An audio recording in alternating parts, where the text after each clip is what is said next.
¿Qué tal? ¿Cómo están ustedes? Muy buenos días. ¿Cómo están ustedes? Bienvenidos a Estado Nacional en esta jornada de domingo 13 de agosto.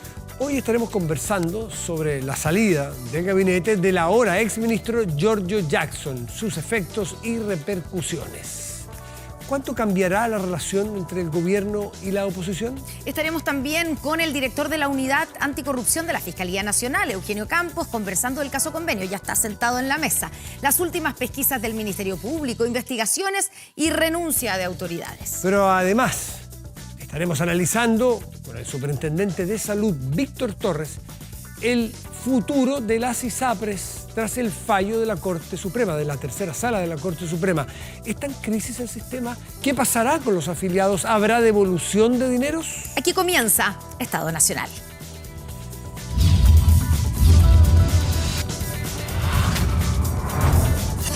Estado Nacional.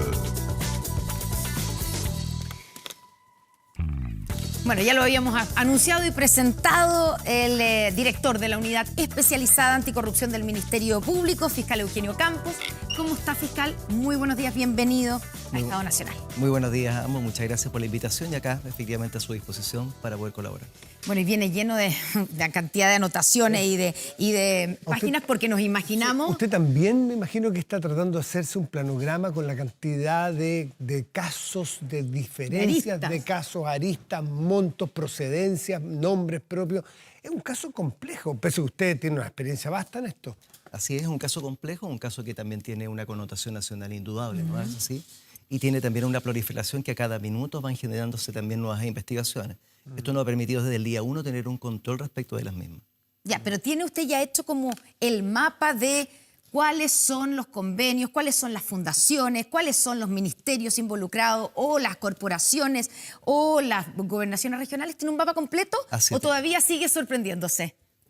La verdad que no hay nada que sorprenda al día de hoy, ¿no? Yo llevo 23 años respecto a investigando delitos, esto nada sorprende. Sin perjuicio de esto, indicamos que desde el día 1, ya la última semana de junio, cuando se inicia el primer caso Antofagasta, ¿no es así? Que empezamos las semanas se segregaban decenas, el día de hoy tenemos alrededor de 47 fundaciones y corporaciones, de Arica Magallanes, casi como un eslogan, y de Arica Magallanes respecto del cual tenemos 47, perdón, 47 fundaciones y corporaciones investigadas, sospechosas. Déjeme terminar. Son 47 fundaciones y corporaciones que dicen relación que impactan en alrededor de 20 causas propiamente tal, ¿no? Carpetas investigativas, en los cuales cada una de ellas dice relación con montos de los cuales nosotros tenemos nuestro foco de investigación. ¿Ya? Eso, insisto, respecto de 11 fiscalías regionales al día de hoy del Ministerio Público, nos abocan a esta investigación.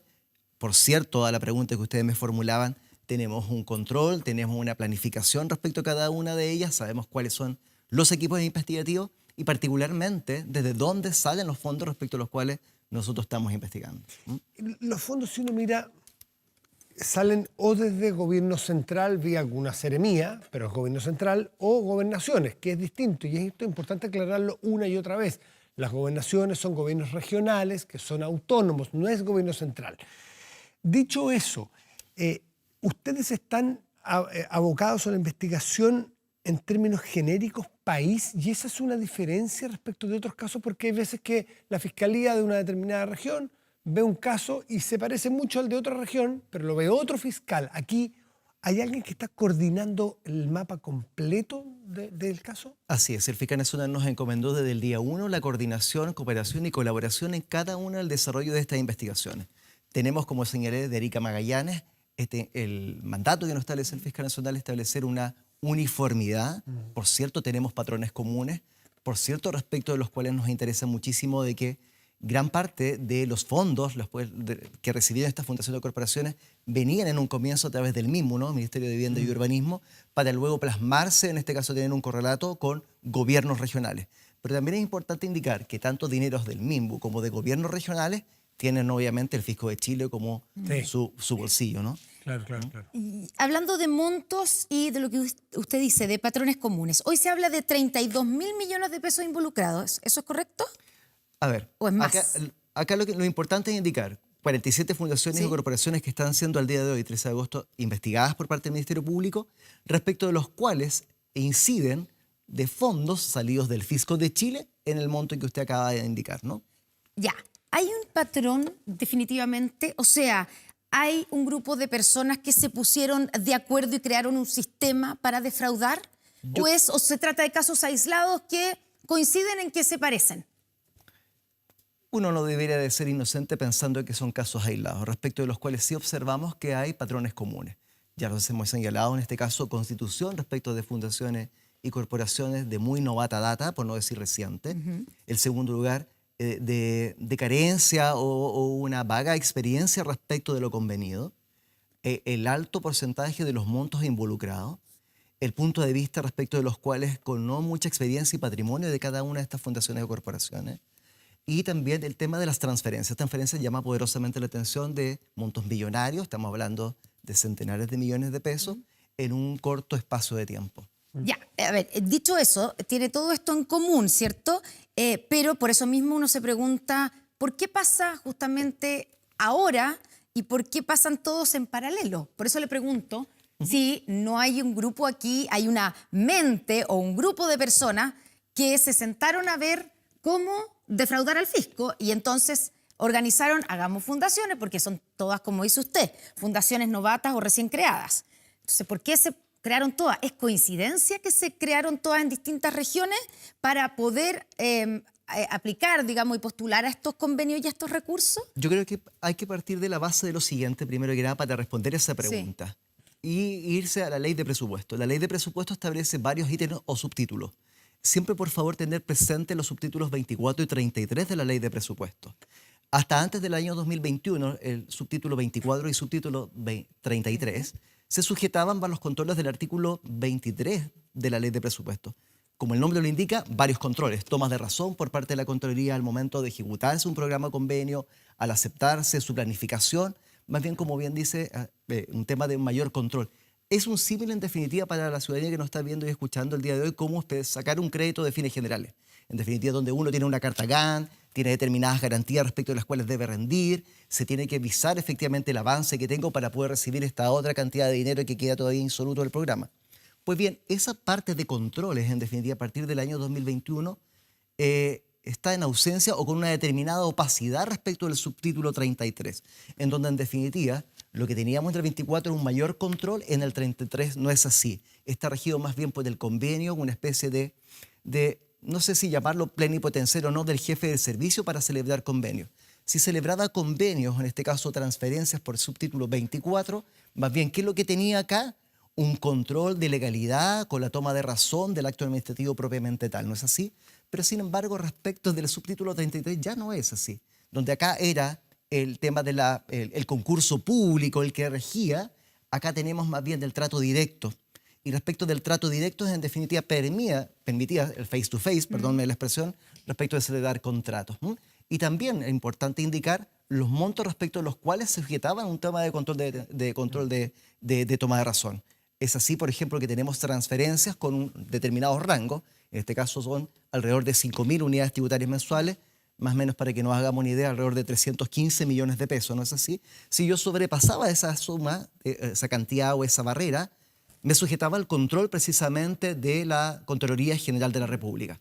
Hay, por cierto, regiones como Valparaíso, Biobío, Los Lagos, en que esta barrera de un control de 5.000 UTM se sube a 15.000 unidades tributarias mensuales. Por tanto, ahí tenemos mayores de monto.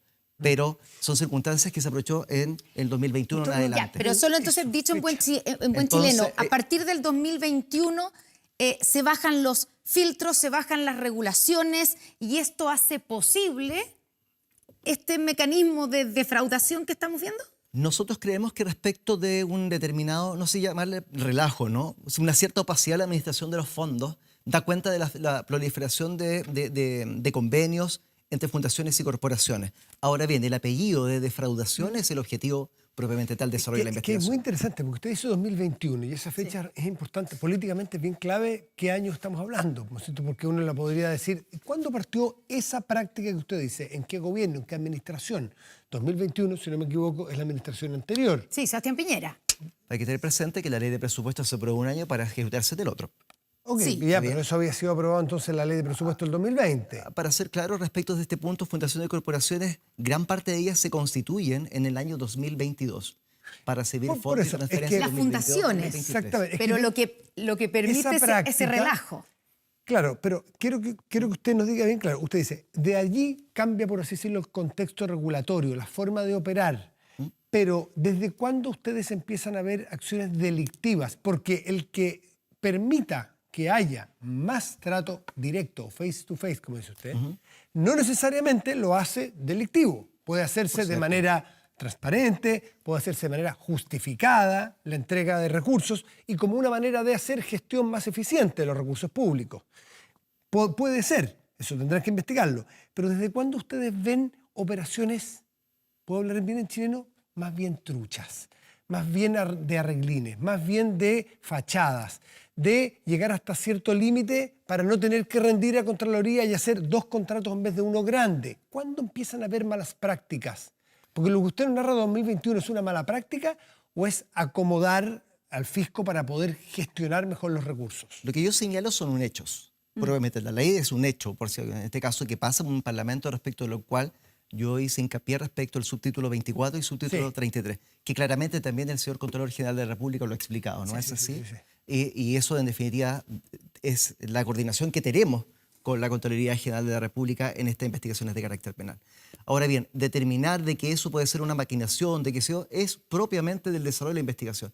Pero por cierto, tampoco no les podemos negar que hay hechos que respecto a los cuales nos llaman poderosamente la atención. Ya les insistí sobre ¿Desde ese cuándo punto. empieza a Más o prenderse menos, las yo diría- alarmas para la Fiscalía? Yo creo que las alarmas más bien están dadas por los hechos denunciados. En Hechos que datan, según- ¿desde cuándo le prenden las alarmas a Yo ustedes? creo que en definitiva, más que hechos que nos llaman las alarmas, son desde cuándo esos hechos son materia de investigación. eso.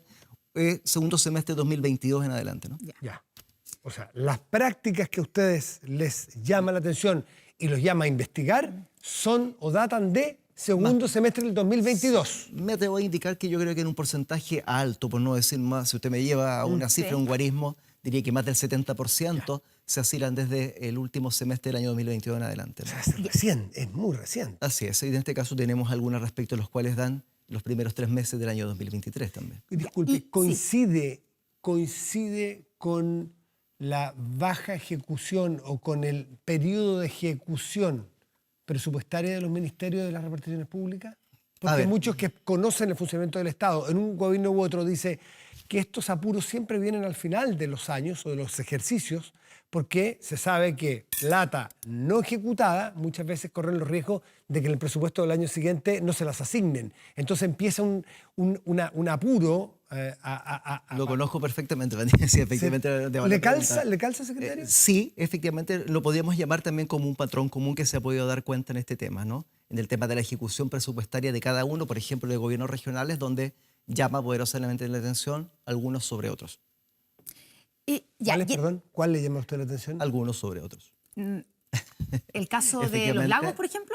Hay algunos que tienen una mejor ejecución presupuestaria de versus otros y que entre uno y otro me atrevo a decir que hay una notoria diferencia. ¿Hay correlación entre los montos y las fechas de asignación de recursos con una baja ejecución presupuestaria? Yo le respondo de otra forma. En este caso, muchas veces la ejecución presupuestaria de cada una de aquellas instituciones públicas más bien se va reflejando en el último semestre de cada año.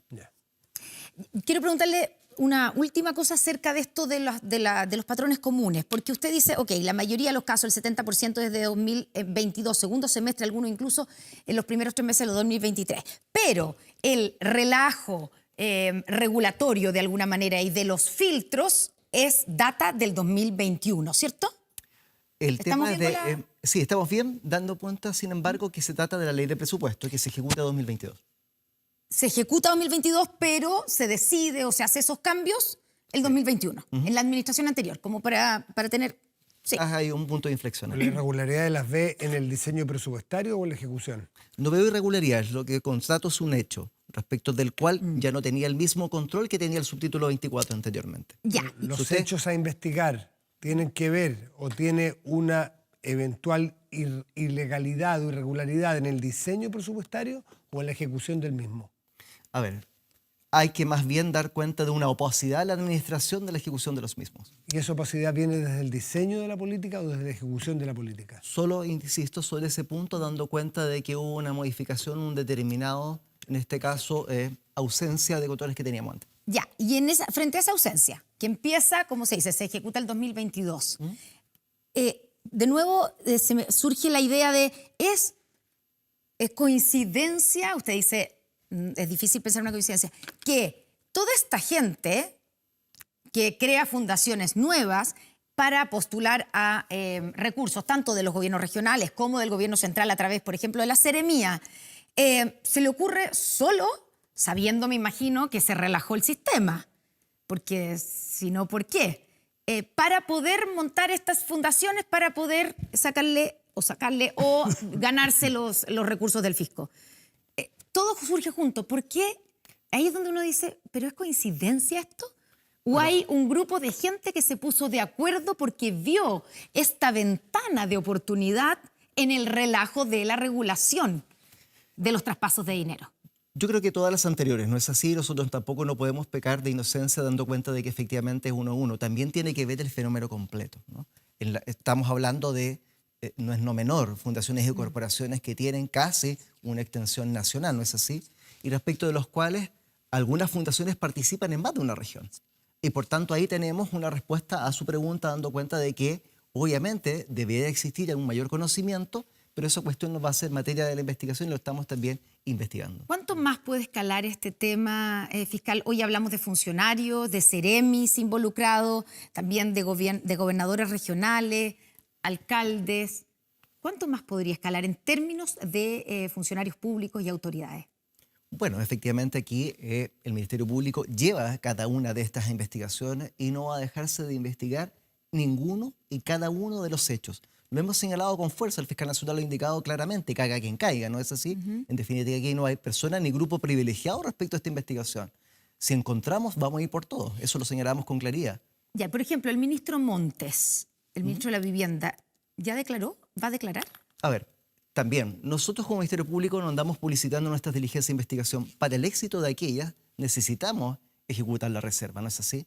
Por cierto, cada una de las diligencias que ustedes mencionaron son absolutamente necesarias y relevantes para el desarrollo de una investigación. Insisto. O sea, va a declarar el ministro de la Vivienda. Los puntos y los momentos son relevantes.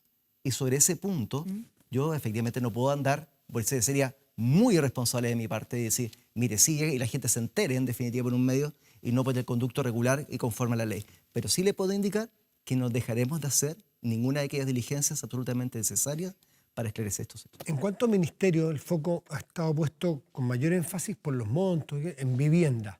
Pero si uno busca los otros ministerios que también tienen presupuestos muy amplios, propios del giro de un ministerio, son salud, educación, obras públicas, vivienda. No sé si se me queda alguna fuera, pero esos deben ser los que congregan buena parte del presupuesto. ¿Ustedes en estos otros 3 ministerios o en otros han visto algunas acciones que se le parezca a lo que ocurrió con Democracia Viva, para ser más puntuales, o con vivienda? Es decir, en salud, en educación, en obras públicas o en otro. ¿Empiezan a ver ustedes trazos también de convenios dudosos o que ameriten investigación? Así es. Comenzamos, como yo señalé en su momento, con las primeras con MIMBU, ¿no? Ministerio. Sí. Ahora, obviamente, el tema de MIMBU respecto de transferencias escapa y toma la delantera, en definitiva, aquellas transferencias a través de gobiernos regionales. Sí. Y, por tanto, en cada uno de los gobiernos regionales que mencioné en estas 11 fiscalías regionales, ¿ya? Y efectivamente, acá tenemos una delantera. Pero también tenemos alguna subsecretaría de la Cultura y de la Arte respecto a una denuncia que se ingresó. Y estas coordinaciones directamente, Matías, las tenemos con la Contraloría General de la República, que hace su investigación de carácter administrativo. Tenemos efectivamente ese control administrativo que ellos están realizando y una vez que ellos detecten cuestiones que revistan carácter de delito, nos van a denunciar al Ministerio Público. Hasta ahora los focos entonces son MIMBU, gobernaciones, puntualmente 2 las más grandes, Biobío y Los Lagos. Sin perjuicio de otras gobernaciones. Sin perjuicio de otras, pero los focos más grandes. Araucanía, Los Lagos. Pero en otros ministerios ustedes empiezan a ver trazos, porque para que haya un patrón común o que haya un mecanismo, uno debiera suponer que ese mecanismo, si yo lo encuentro tan bueno, lo empiezo a aplicar en varias partes. ¿Por qué habría de aplicarlo solo en un ministerio? Sí, lo que sucede es que cuando uno habla de la palabra, al menos mi deformidad de investigar delitos, de relación siempre con mecanismo, con algo más bien de carácter ilícito, podemos estar más bien en un futuro, en un mayor desarrollo de la investigación, quizás estar estableciendo temas de mecanismo. Al menos sí patrones comunes, ¿no? Y respecto de ese punto, con claridad, dar cuenta de que mismo en su momento, gobiernos regionales, subsecretaría, no han aparecido otros ministerios, pero tampoco lo puedo, No han aparecido otros ministerios. puedo afirmar otras circunstancias, insisto. Eugenio, ¿es el caso de Karina Oliva el caso cero de lo que ustedes están investigando? No, yo creo que no desde el punto de vista de, desconozco detalles, por cierto, de esa cuestión que es propio de la Fiscalía Regional Sur. Sabemos, cooperamos y colaboramos absolutamente en esa investigación, pero volvemos a lo que estábamos hablando hace un par de minutos atrás, cuando hablábamos segundo semestre de 2022, primer trimestre de 2023, escapa incluso la temporalidad, ¿no es cierto? Son cuestiones distintas de fundaciones y corporaciones a través de subtítulos 33, por ejemplo, versus el caso que usted me explica. Ya, o sea, no están y no lo incluirían dentro de No. este caso, son separados. A priori no guarda relación con los patrones comunes que hemos detectado en estos. Ya, ¿y usted cuál diría de los que ha dicho que es el caso más grave de lo que está investigando? Los montos más altos de transferencias son desde la Gobernación de los Lagos, ¿cierto? Todo delito ¿Sí? y todo hecho que el Ministerio Público investiga es gravísimo. ¿Y por qué es gravísimo? Porque efectivamente es el dinero de cada una de las chilenas y los chilenos que está en juego. Acá efectivamente, como hemos señalado en otras investigaciones, pudieron haberse destinado efectivamente para el bien loable de interés general y que en definitiva estamos viendo que ese interés general no se transforma en un interés particular. Ya, pero entonces, usted no nos puede decir en términos en base, por ejemplo, a la cantidad de fondos involucrados, de recursos, Bueno, que sí. el caso en la Gobernación de los Lagos Es que más, perdón, parece ser el que tiene el que más y avance, y porque además además- el único que tiene 2 detenidos, ¿o no? ¿Cuál? O sea, a ver, insisto, hemos caso avanzado, Kimun, sí, básicamente. hemos avanzado bastante, ¿no? La Fiscalía Regional de los Lagos ha hecho un excelente trabajo, como cada una de las fiscalías regionales hemos efectuado, y para poder que lo entienda, y agradezco también esta tribuna, el Ministerio Público ha coordinado con cada una de sus fiscalías regionales que están inversos. Hemos tenido reuniones de coordinación, de generación de diligencia, tenemos un equipo especializado de la Policía de Investigaciones de Chile, con perito y con dedicación exclusiva a nivel nacional, donde hemos catastrado y consolidado cada uno de los antecedentes necesarios para esta investigación. Una consolidación con la relación con la Contraloría General de toda la semana. Pero hasta con el momento hay con solo el 2 Consejo detenidos, de Defensa del Estado. ¿o nos equivocamos? Y efectivamente, respecto de lo que usted me pregunta, tenemos sujetos respecto a los cuales uno ya está formalizado y prontamente enfrentará una audiencia judicial en la próxima semana, otro de aquellos. Pero solo 2 detenidos. Lo que es- En todos los casos estamos hablando. Insisto sobre ese punto, la reserva es el éxito del desarrollo de una investigación. Ya, pero por ejemplo, voy al caso Lencería. Claro, porque ahí hay Sí. confesiones, no confesiones voluntarias, pero hay más bien evidencias por los videos, por los audios que se han filtrado en el caso de la región del Biobío y en el caso de la señora Polizzi. Ella misma, con su propia voz, salvo que ustedes tengan, no sé, evidencia de que eso haya sido alterado, ella en algún momento hace alusión a cosas tan coloquiales que todos entendemos como después vemos cómo vamos ahí, que hace alusión directa, ¿no es cierto?, a un delito, entiendo yo, a un fraude. El cómo vamos ahí. Son Entonces hay indicios muy claros de que ahí hay una orquestación de un delito. De acuerdo a la experiencia, claro, eso puede indicar respecto del punto de vista que son antecedentes absolutamente relevantes para el desarrollo de una investigación. Son ciertos y serios. ¿Y estaríamos cerca de formalizaciones en el caso Biobío? Todas y cada una de las investigaciones tienen por objeto de que, encontrándose hechos que revisten carácter de delito, van a poner a disposición de los responsables de los tribunales de Perdón, ¿no hay justicia. riesgo si solamente ya llevamos 2 meses en esto? Y hay Un mes y medio. un mes y medio. Claro, todo junio, julio. Bueno, ¿no hay riesgo con solo 2 personas detenidas de que se estén arreglando, tapando, modificando muchas pruebas? Y esto lo conecto con los robos de computadores, de teléfonos, que surgen en el mismo tiempo y para muchos eso es materia de sospecha. ¿Para usted también? Son materias efectivamente de antecedentes que consideramos, pero también, sin embargo, indicarles, por eso yo le decía el tema de la reserva, tenemos los antecedentes a recaudo en el desarrollo de cada una de las investigaciones que llevamos a nivel nacional. Ya, o sea, no tiene ese peligro. Déjenme preguntarle un Así par de es, cosas. no tenemos ese peligro. Ya. ¿Van a formalizar a Camila Polizzi? Si están los antecedentes suficientes y necesarios para ello, pierde cuidado que la formalización es una comunicación entre juez de garantía que se investiga por determinado hecho. De llegarse la oportunidad, por cierto, no lo descarto en ninguno de los demás que Ya, también. y los antecedentes que ya hemos conocido, los audios, ¿no son antecedentes suficientes? Sí, por cierto, son antecedentes importantes. Ya, ¿han declarado Andrade y Contreras del caso Democracia Viva? Se han realizado diversas declaraciones, diversos requerimientos de información en el desarrollo, pero permíteme que esa pregunta también yo no puedo manifestar opiniones, ¿no? Ustedes comprenden, yo sé la necesidad. No, pero es un hecho. ¿Declararon o no declararon? Solo darle la tranquilidad que también a mí me rige, lo dispone el Código Procesal Penal respecto del desarrollo de la investigación. ¿Y la diputada Catalina Pérez? Puede ser efectivamente de alguna de las cuestiones relevantes también. Su declaración. Todo puede ser absolutamente importante en el desarrollo de esta En investigación. el caso de Catalina Pérez habría que pedir un desafuero. A ver, es que lo que pasa es que el desafuero es una etapa más avanzada, ¿no es así? Pero Respecto habría a una que, declaración. para conseguir... Los parlamentarios que tienen fuero para el desarrollo de una investigación son invitados al Ministerio Público para declarar. Si en este caso no quisiesen, por ejemplo, en general, uno pide una autorización judicial a un juez de garantía. Pero cuando hablamos de una etapa de desafuero, dice relación ya cuando ¿Hay enfrenta antecedentes? una circunstancia distinta. ¿Estamos cerca de un escenario de ese tipo? Insisto, estamos en este caso investigando. Sé que se nos acaba el tiempo. Solo una pregunta. A su juicio, hasta aquí, ¿estamos ante un caso de enriquecimiento personal de las personas que, digamos, han adquirido estos convenios? ¿O son casos más bien para financiar la política en un territorio determinado? A la primera pregunta, cuando uno hace más bien de un enriquecimiento ilícito, dice relación con un funcionario público, Sí. ojo, no respecto de particulares. Acá Sí. tenemos funcionarios públicos que pueden intervenir, no le estoy poniendo ningún apellido, pero también tenemos privados que dice relación más bien de fundaciones o corporaciones. Eso es el match que nosotros tenemos que realizar en materia de investigación.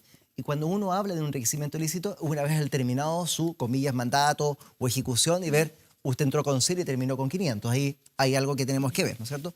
Y respecto de lo segundo, es el punto de vista de entrar a poder ponderar cada uno de los antecedentes para poder determinar una conducta respecto de carácter de delito. Ya, o sea, todavía usted no puede hablar de malversación. Sí, efectivamente, ¿hay malversación de fondos públicos o defraudación del fisco?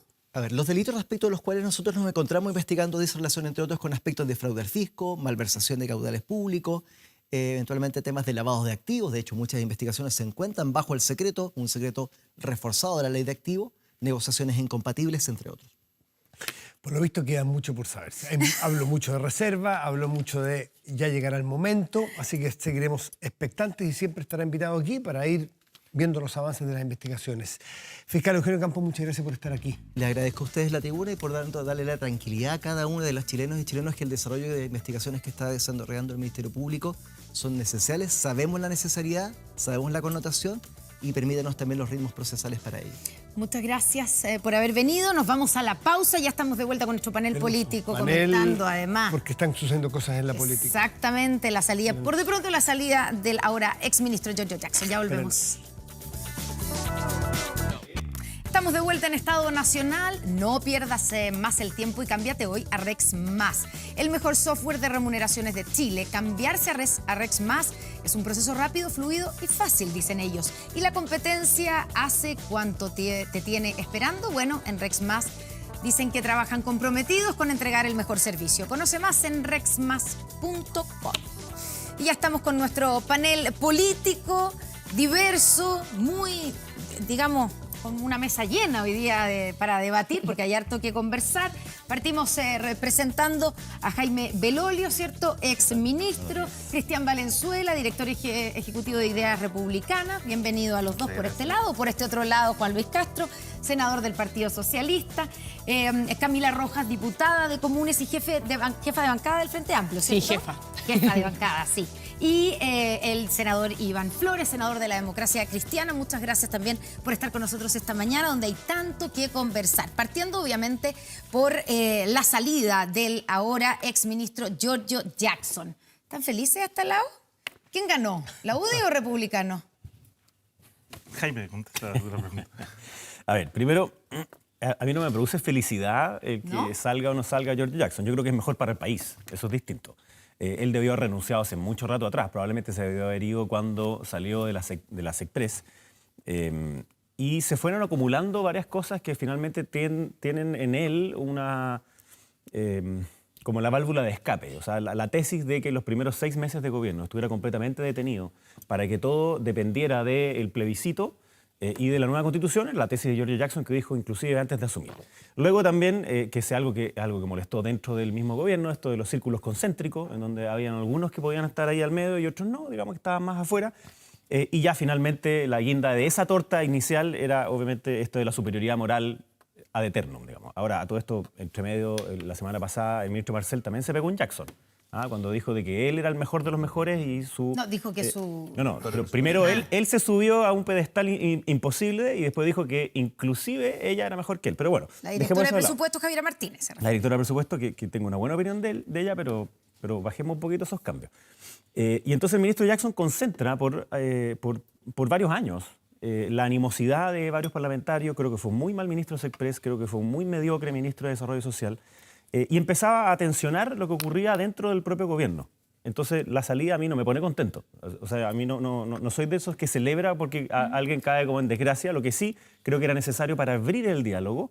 Y hoy día no se cambia un mal ministro por una mala política pública. Ya, vamos a entrar en eso, pero Sí, Cristian Valenzuela, ustedes sí se alegraron, ¿o no? Porque pero fue Republicanos lo que finalmente presentan la acusación, o sea, no alcanzaron a presentar, pero advierten, amenazan o anuncian una acusación constitucional en contra del ministro y eso es lo que hace en definitiva que caiga. Yo me quedo Por con lo la- tanto, ustedes me imagino que se sienten triunfadores, ¿o Yo no? me quedo con la entrevista del presidente del Partido Republicano, el día Arturo Esquella, en la tercera, donde da cuenta en el fondo de que este hecho finalmente que se produce, esto que gatilla la renuncia, es un esfuerzo colectivo de la oposición. Sin el anuncio de la presentación de la acusación, sin los apoyos de la UDI, de RN, de Bópoli, sin la disposición de algunos sectores de centro, quizás el ministro no habría tomado esa definición. Yo me quedo con lo que dice Jaime. Yo más que celebrar la caída de un ministro, que eso no tiene ningún sentido, lo que uno destaca aquí es que puede ser algo bueno para Chile. ¿Y por qué?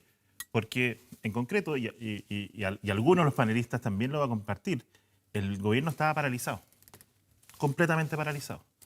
La gestión del gobierno en toda la línea, desde el ministerio más sectorial al ministerio más importante, no se movía. En cada pauta de prensa se preguntaba sobre esto.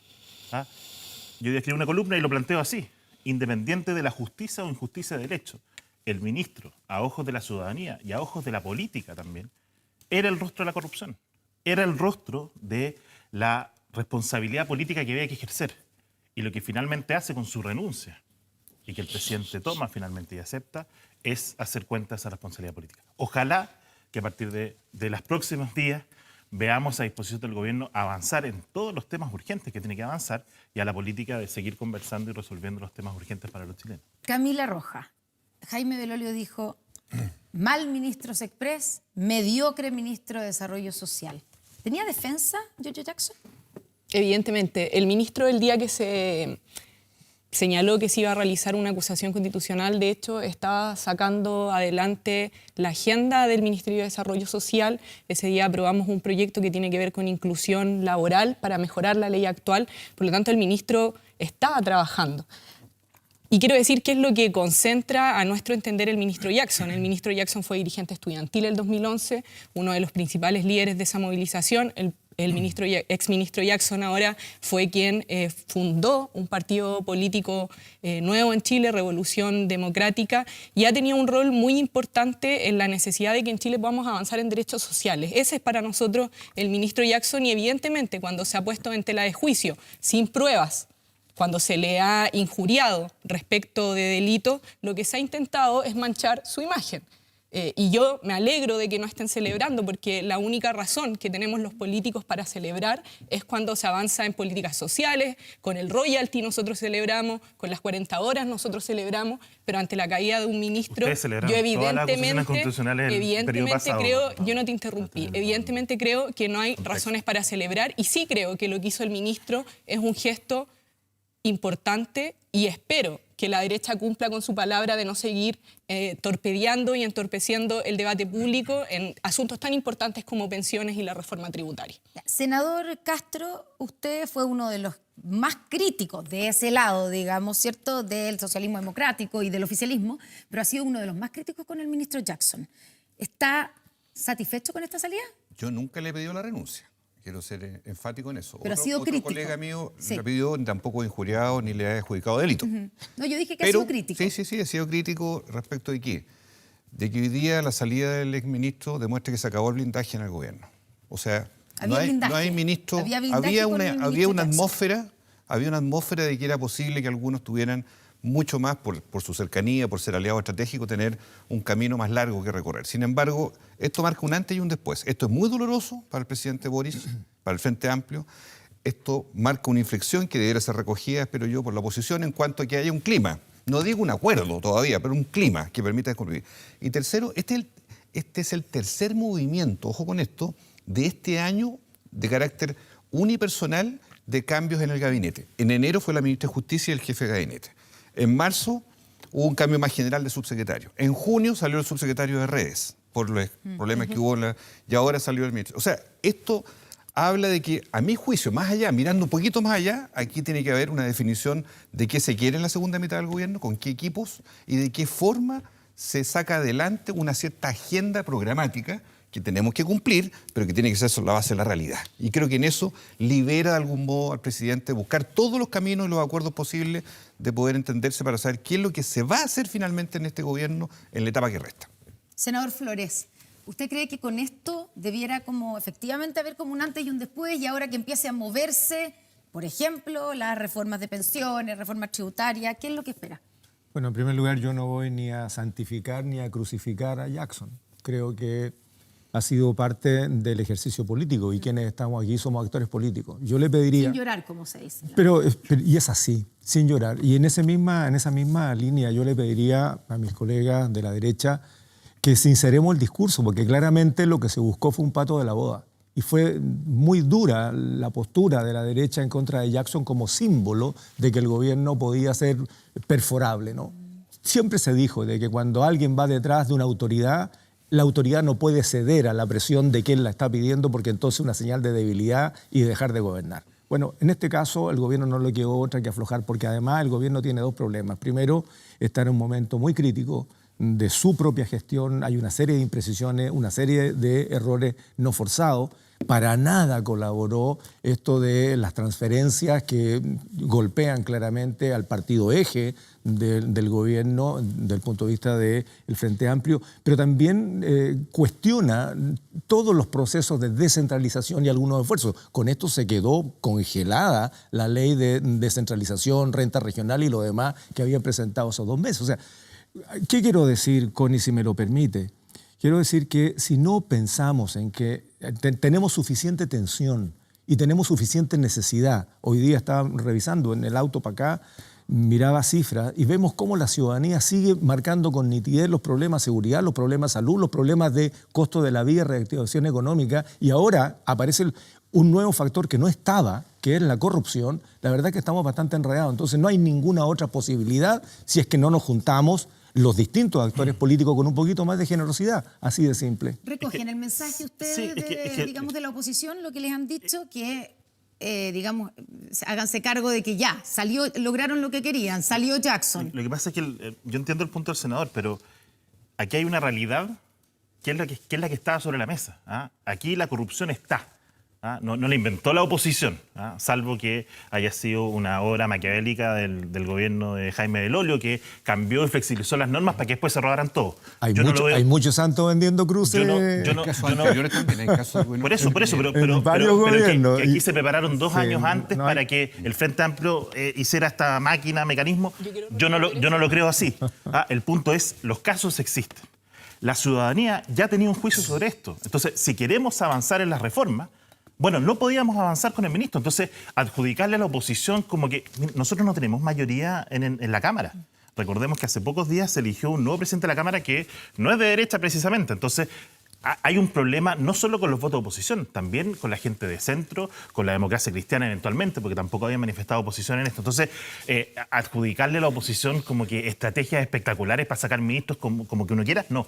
Hay antecedentes, había una circunstancia y eso es lo que pasa finalmente porque ellos terminan reconociendo eso. Ya, el presidente de su partido, ¿cierto? Javier Macaya dijo que, entre otras cosas, no basta con la salida de Jackson. Le salió a responder la ministra de la Mujer ayer diciéndole que estas son las cosas que tienen a la gente chata. Eso fue más o menos la declaración de la ministra Orellana. ¿No basta con Jackson? O sea, yo creo que lo que tiene más chata a la gente es que personas como, por ejemplo, la ministra de la Mujer se olvide tan radicalmente, tenga una amnesia selectiva frente a cómo ellos apoyaron 10 acusaciones constitucionales sin fundamento en el gobierno anterior. Que en buen chileno, ya que estamos chatos, ya que chacrearon... Pero netear es la fórmula. es tener el mismo estándar. Porque cuando uno chacrea, y perdóname el chilenismo, la institución de la acusación constitucional, es un error grave. Entonces yo ahí sí vi celebrando, Iván, a personas que cada vez una de esas 10 acusaciones que ellos aprobaban, sacaban carteles, hacían rayados, hacían campañas publicitarias, rayaban en las calles con un tipo de ofensa que era una cuestión brutal. O sea, acusaron al ministro de Educación por querer abrir los colegios. Acusaron al intendente por querer poner carabineros para que no se tomaran y rompieran la Plaza Italia. Acusaron al ministro de Salud y así sucesivamente. O sea, es obviamente que eso es un clima que no tiene ningún sentido. Y por lo tanto, repetirlo tampoco tiene ningún sentido. O sea, a mí me parece que la vía para hacer oposición no puede ser pasarse anunciando acusaciones constitucionales. O sea, yo en eso tengo una diferencia. Y evidentemente sí hacer Estamos una fiscalización súper intensa, porque a mí me preocupa otra cosa más que también la mencionó el senador, que es que cuando toda la política es igual, que se vayan todos, es lo que pasa. Ese es el peligro. Y no es así. Y cuando todas las fundaciones son iguales, lo que pierde la sociedad civil. Y este es el caso de fundaciones fraudulentas, fundaciones falsas. Se vistieron de fundación para robarle a las personas más pobres del país. Entonces, lo que yo recojo de dos maneras es que saliendo el ministro Jackson, se abre el camino del diálogo. Tiene razón el senador Castro. Y eso tiene que pasar así. Yo creo que nunca se debió haber detenido, pero tiene que abrirse. No es que ahora ustedes quieran que salgan más ministros No. antes de sentarse a la mesa. Lo que por pasa ejemplo. es que- ¿La UDI ahora va a volver a sentarse a la mesa para la reforma de pensiones? Yo en este caso no abro, por suerte, por la UDI, sino que... Ya, pero debiera hacerlo. Pensiones. Pero fui ministro del gobierno y de la UDI y sigo siendo militante, así que yo creo que sí, tiene que sentarse a la mesa, tiene que conversar. Lo que eso no significa es que es como un canje. ¿Ah? Usted saca al ministro Jackson y entonces yo ahora le apruebo su mala reforma. No, po. Entonces ahora hay que dialogar y dialogar no significa necesariamente generar una negociación para un acuerdo promedio. Que la Camila está levantando la mano hace rato para contestar. Sí. Es que quiero tomarlo de los estándares y en dos sentidos, referido a las situaciones de corrupción y también referido a las acusaciones constitucionales para hacerme cargo. En primer lugar, y respecto de las situaciones de corrupción, evidentemente no las inventó la oposición, pero sería absurdo y caricaturesco plantear que las inventó este gobierno, porque las situaciones de corrupción no solo pueden y han ocurrido en distintos gobiernos, sino que además pueden ocurrir básicamente en cualquier organización, en una junta de vecinos, en una empresa. Y ahí yo creo que es muy importante algo que decía Jaime, es necesario que distingamos quiénes cometen esos actos, porque si nosotros metemos a todos en el mismo saco, y ahí quería rebatirle a Cristian, si todos metemos al mismo saco, entonces yo digo, claro, entonces nosotros hoy día estamos tomando acciones respecto de la corrupción. Han salido personas del gobierno, Revolución Democrática expulsó militantes, se están tomando las acciones. Desde el Frente Amplio suspendimos a la diputada. Entonces yo me pregunto que si nosotros estamos tomando acciones, entonces, ¿qué más se quiere? Yo creo que hemos cumplido con los estándares que fijamos. Ante la corrupción hay que actuar y este gobierno lo ha estado haciendo. No se puede meter a todos en el mismo saco, no se puede meter a todos en el mismo saco. Plantear que el Frente Amplio, como Frente Amplio, tiene una maquinaria respecto a estos actos, a mí me parece que es una brutalidad y que no corresponde. Y que no se ocupó el mismo estándar respecto de Penta, de Sokimich, de Corpesca. Y no se ocupó tampoco respecto de los militantes que cometían esos actos. Entonces, yo creo que nosotros sí nos estamos haciendo cargo de esta situación. Y respecto de las acusaciones constitucionales, y voy a ocupar lo de la amnesia temporal también, a mí me gustaría recordar que las acusaciones constitucionales, la mitad de ellas fue en contexto de estallido social y fueron referidas a violación de derechos humanos. Hoy en Chile tenemos personas como la senadora Campillay, como Gustavo Gatica, como Mario Acuña y otros tantos que fueron mutilados en el contexto de movilizaciones que no podemos obviar, de las cuales no nos podemos olvidar. Por lo tanto, si a mí me piden arrepentirme de ese tipo de acusaciones constitucionales, fue responsabilidad por del ministro supuesto Chadwick. que no lo voy a hacer. Bueno, de hecho el ministro Chadwick salió con una acusación constitucional. No, yo salió firmé esa antes, y acusación. se comprueba, Yo, se salí- comprueba. yo, Camila, yo salió firmé antes. esa acusación Salió antes y la de- podría de la defender. acusación. Hasta el Y día de hoy respecto no de hay la ni un acusación tribunal, constitucional, solo una respecto de la pequeña acusación interrupción, constitucional, Camila. no te lo voy a permitir. Es que lo que Respecto pasa de es la que acusación si esto no constitucional es del un ministro debate Figueroa, y es un que planteamiento se ha de traído posiciones que tú no permites constantemente escuchar, no a tiene mucho colación, sentido. yo quiero decir que la acusación constitucional contra el ministro Figueroa no fue referida a que el ministro insistentemente quería que los niños volvieran a clase. hicieron un ¿Ustedes la proyecto de ley leyeron? para Yo la evitarlo. tengo, O sea, yo no la solo tengo la acá. leí, estuve La tengo ahí. acá. Yo sé que tú la leíste, no me refiero a ti evidentemente, pero creo que es importante poner sobre la mesa los contextos en que se dieron estas situaciones. Y si usted me dice, ya, podemos hacer una reflexión, podemos ser más críticos, pero por favor no nos olvidemos de las situaciones que se están Ya, viviendo. pero no en hay, ese entonces, momento. ¿tú no crees que hay un juicio crítico? ¿No tienen un juicio crítico de cómo utilizaron ustedes las acusaciones constitucionales? Tengo un juicio crítico, pero lo que quiero es que no nos olvidemos de los hechos que estaban ocurriendo en los momentos en que se presentaron las acusaciones constitucionales. Connie, Eso es lo mismo que dijo Cata Pérez antes. digo. muy brevemente. Ella escribió en el 2019, Chadwick quedó inhabilitado, pero está vivo. ¿Ah? Tiene sus 2 ojos, no lo violaron ni abusaron. Qué vergüenza. Él es responsable y esta acusación así lo establece. Y 4 años después, el ministro Chadwick, tú corrígeme Jaime, no está condenado por ningún tribunal porque, a mi parecer, no siendo parte del Parlamento, ¿cuál es la responsabilidad criminal que tenía en sacarle los ojos a la gente, en violarla, en abusarla, como tú afirmas aquí? Y lo vuelves a afirmar hoy día, porque tú dices, la acusación constitucional comprueba todos los delitos. No, la acusación constitucional es una herramienta jurídico y política para ejercer la responsabilidad política de las autoridades de gobierno. A veces más jurídica y a veces más política. Exactamente, y las Debiese instancias ser más jurídica. jurídicas, judiciales en el sistema judicial son las que aplican ese otro tipo de sanciones. Entonces, que el ministro haya sido acusado y condenado por una acusación constitucional no implica la responsabilidad en todas otras cosas. Entonces, la comparación tampoco. Aquí nadie está diciendo que el ministro Jackson se robó plata. Estamos ejerciendo... No, pero es que yo nunca lo he dicho. Pero tú dijiste yo que tampoco. quedó lo han como el dicho. rostro de la corrupción. Sí. Pero ese es... Eso no es- Y eso es un delito. Pero es que eso no es un delito. Eso es lo que dice la encuesta académica de la semana pasada, vamos a ver qué dice hoy día. Le pregunta a las personas, ¿quién es el responsable de los hechos de corrupción? Esa es la realidad. Ya, es lo que piensa la gente, pero- eso es También una uno tiene opinión que ser política, responsable al es emitir una opinión. posición Hay que pero- corregir. Pero si es una opinión política, yo lo digo, lo que dicen las encuestas. Esa es la realidad. Y lo que se le pide es que No se es lo que ejerza dices tú, es lo que la dice la responsabilidad política. Yo creo- Nadie lo está acusando criminalmente de eso, ¿entiendes? Quiero poner un pequeño punto de enfriamiento, Sí. en el sentido siguiente. Existe la fatiga pandémica y aquí también existe una cierta fatiga ciudadana de la polarización. O sea, quiero decir que en el momento en que estamos, que ha sido muy duro, muy controversial, de mucha parálisis además en el país respecto a la economía, respecto a los grandes problemas, yo creo que esta descompresión, la salida de este ministro emblemático del corazón, del núcleo del presidente Boric, tiene que ayudar. O sea, yo no me imagino que ninguno de los ¿Tiene que que estamos acá... ayudar a qué? ¿Qué es lo que debiera hacer ahora? a 2 cosas, a mi juicio. Uno es que el gobierno retome la conducción del proceso de control de daños de las fundaciones, porque ese es un fenómeno de corrupción instalado que no ha tenido un cauce todavía, que está deshilachado, está fuera del perímetro, ¿verdad?, de lo que hoy día el gobierno puede hacer y debiera hacer más. El Y gobierno segundo, no tiene una estrategia de control de daño. ¿O no hay- falta, yo encuentro que hay debilidad. Por ejemplo, veía que el Contralor propuso hace un mes 8 medidas concretas al gobierno. El gobierno todavía tiene que pronunciarse sobre eso. Hay medidas legislativas, hay medidas instructivas. Una agenda. 2, tiene que haber un diseño de reformas posibles y reales. Yo respiro por 2, las pensiones y la salud. Creo que en ese ámbito no podemos dejar que las cosas sigan en la chimuchina, sino que tenemos que ir a una definición. Definición que hoy día está en la Cámara en el caso de las pensiones, Sí. que tiene que el gobierno presentar en materia de salud. Nosotros en la Comisión de Salud tenemos una papa caliente, que son los fallos de la ISAPRE, ¿verdad? Y que vamos a ver en qué consiste el futuro de la sostenibilidad de la ISAPRE, pero cumpliendo el fallo, porque también cobraron de más la ISAPRE durante muchos años. O sea, hay que definición y la gente todos los días respira por esto. Entonces, yo siento que este es el momento, salido Jackson, fuera de la política, ese exministro ya no tiene la visibilidad que ahora sí podríamos intentar hacer un esfuerzo de diálogo sincero sobre esta materia. ¿Hay acuerdo aquí o Déjame no? agregarle una sola cosa. Porque O sea, Sin- porque sin dijo megáfono, Jaime sí, Belolio sin sin megáfono, representar sin a la... megáfono, sí. Ya vamos a hablar de eso. Sin representar a la UDI, porque obviamente no es el presidente, pero sí como militante de la UDI dice que debieran volver a la mesa entonces ahora la Absolutamente. UDI a la mesa de negociaciones por la reforma de yo, pensiones. yo creo que sí, y aún más. ¿Y lo van a hacer? y- Porque...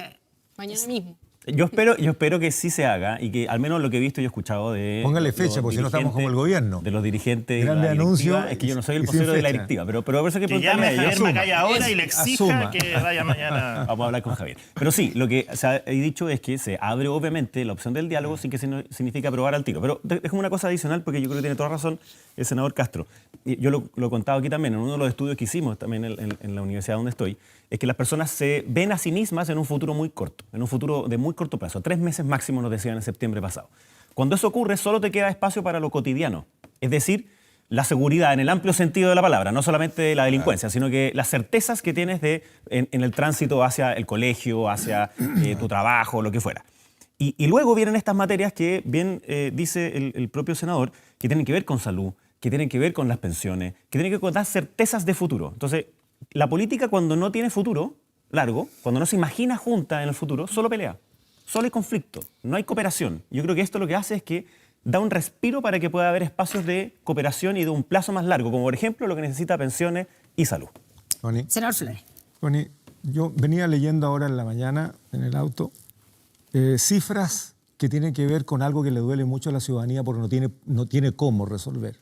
Aumentamos en 300.000 las personas que están esperando una consulta médica especializada. Mantenemos exactamente igual Se han la disminuido cifra los tiempos de de 300.000. espera según Pero lo que dice el solamente gobierno. eso. Pero solamente eso. Entonces, No los además de volúmenes, eso, ha hemos aumentado Sí. en un 13% la necesidad de responder por el GES. Entonces, tenemos un problema. En seguridad ciudadana, si bien es cierto hay esfuerzo, la plata que aprobamos el año pasado, la ley de presupuesto, más los anuncios del gobierno, todavía no se transforma en una realidad producto de la excesiva burocracia que hace que todavía no estemos iniciando siquiera las licitaciones del 23. Por lo tanto, la plata que debía haber estado para responder con tecnología, con más personal, con equipamiento necesario para poder prevenir y contener la delincuencia en nuestro país, recién se va a empezar a expresar el 24. Hemos perdido un año en burocracia. Entonces, yo quisiera que este debate político, que en buena hora se da, por cierto, si es parte de nuestro ejercicio, pero ya decía Juan Luis, la gente está bastante cabreada de la tensión entre los políticos. ¿En qué momento los políticos nos sentamos a una mesa con un poquito más de generosidad,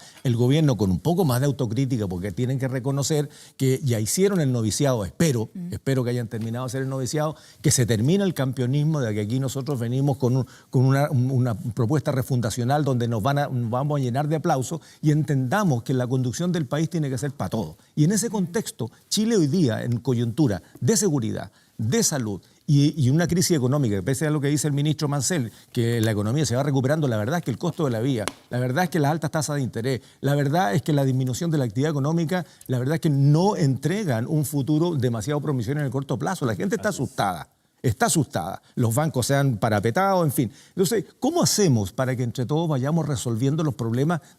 Y no solamente la coyuntura, como decía Jaime. ¿Cómo hacemos que entre todos pensemos cuáles van a ser las reformas estructurales en salud? Ningún gobierno, fíjese, a lo menos de los últimos 4, siquiera ha pensado en una mini reforma. Lo que está hoy día contenido en la ley corta, ¿no? esa apenas No se ha pensado.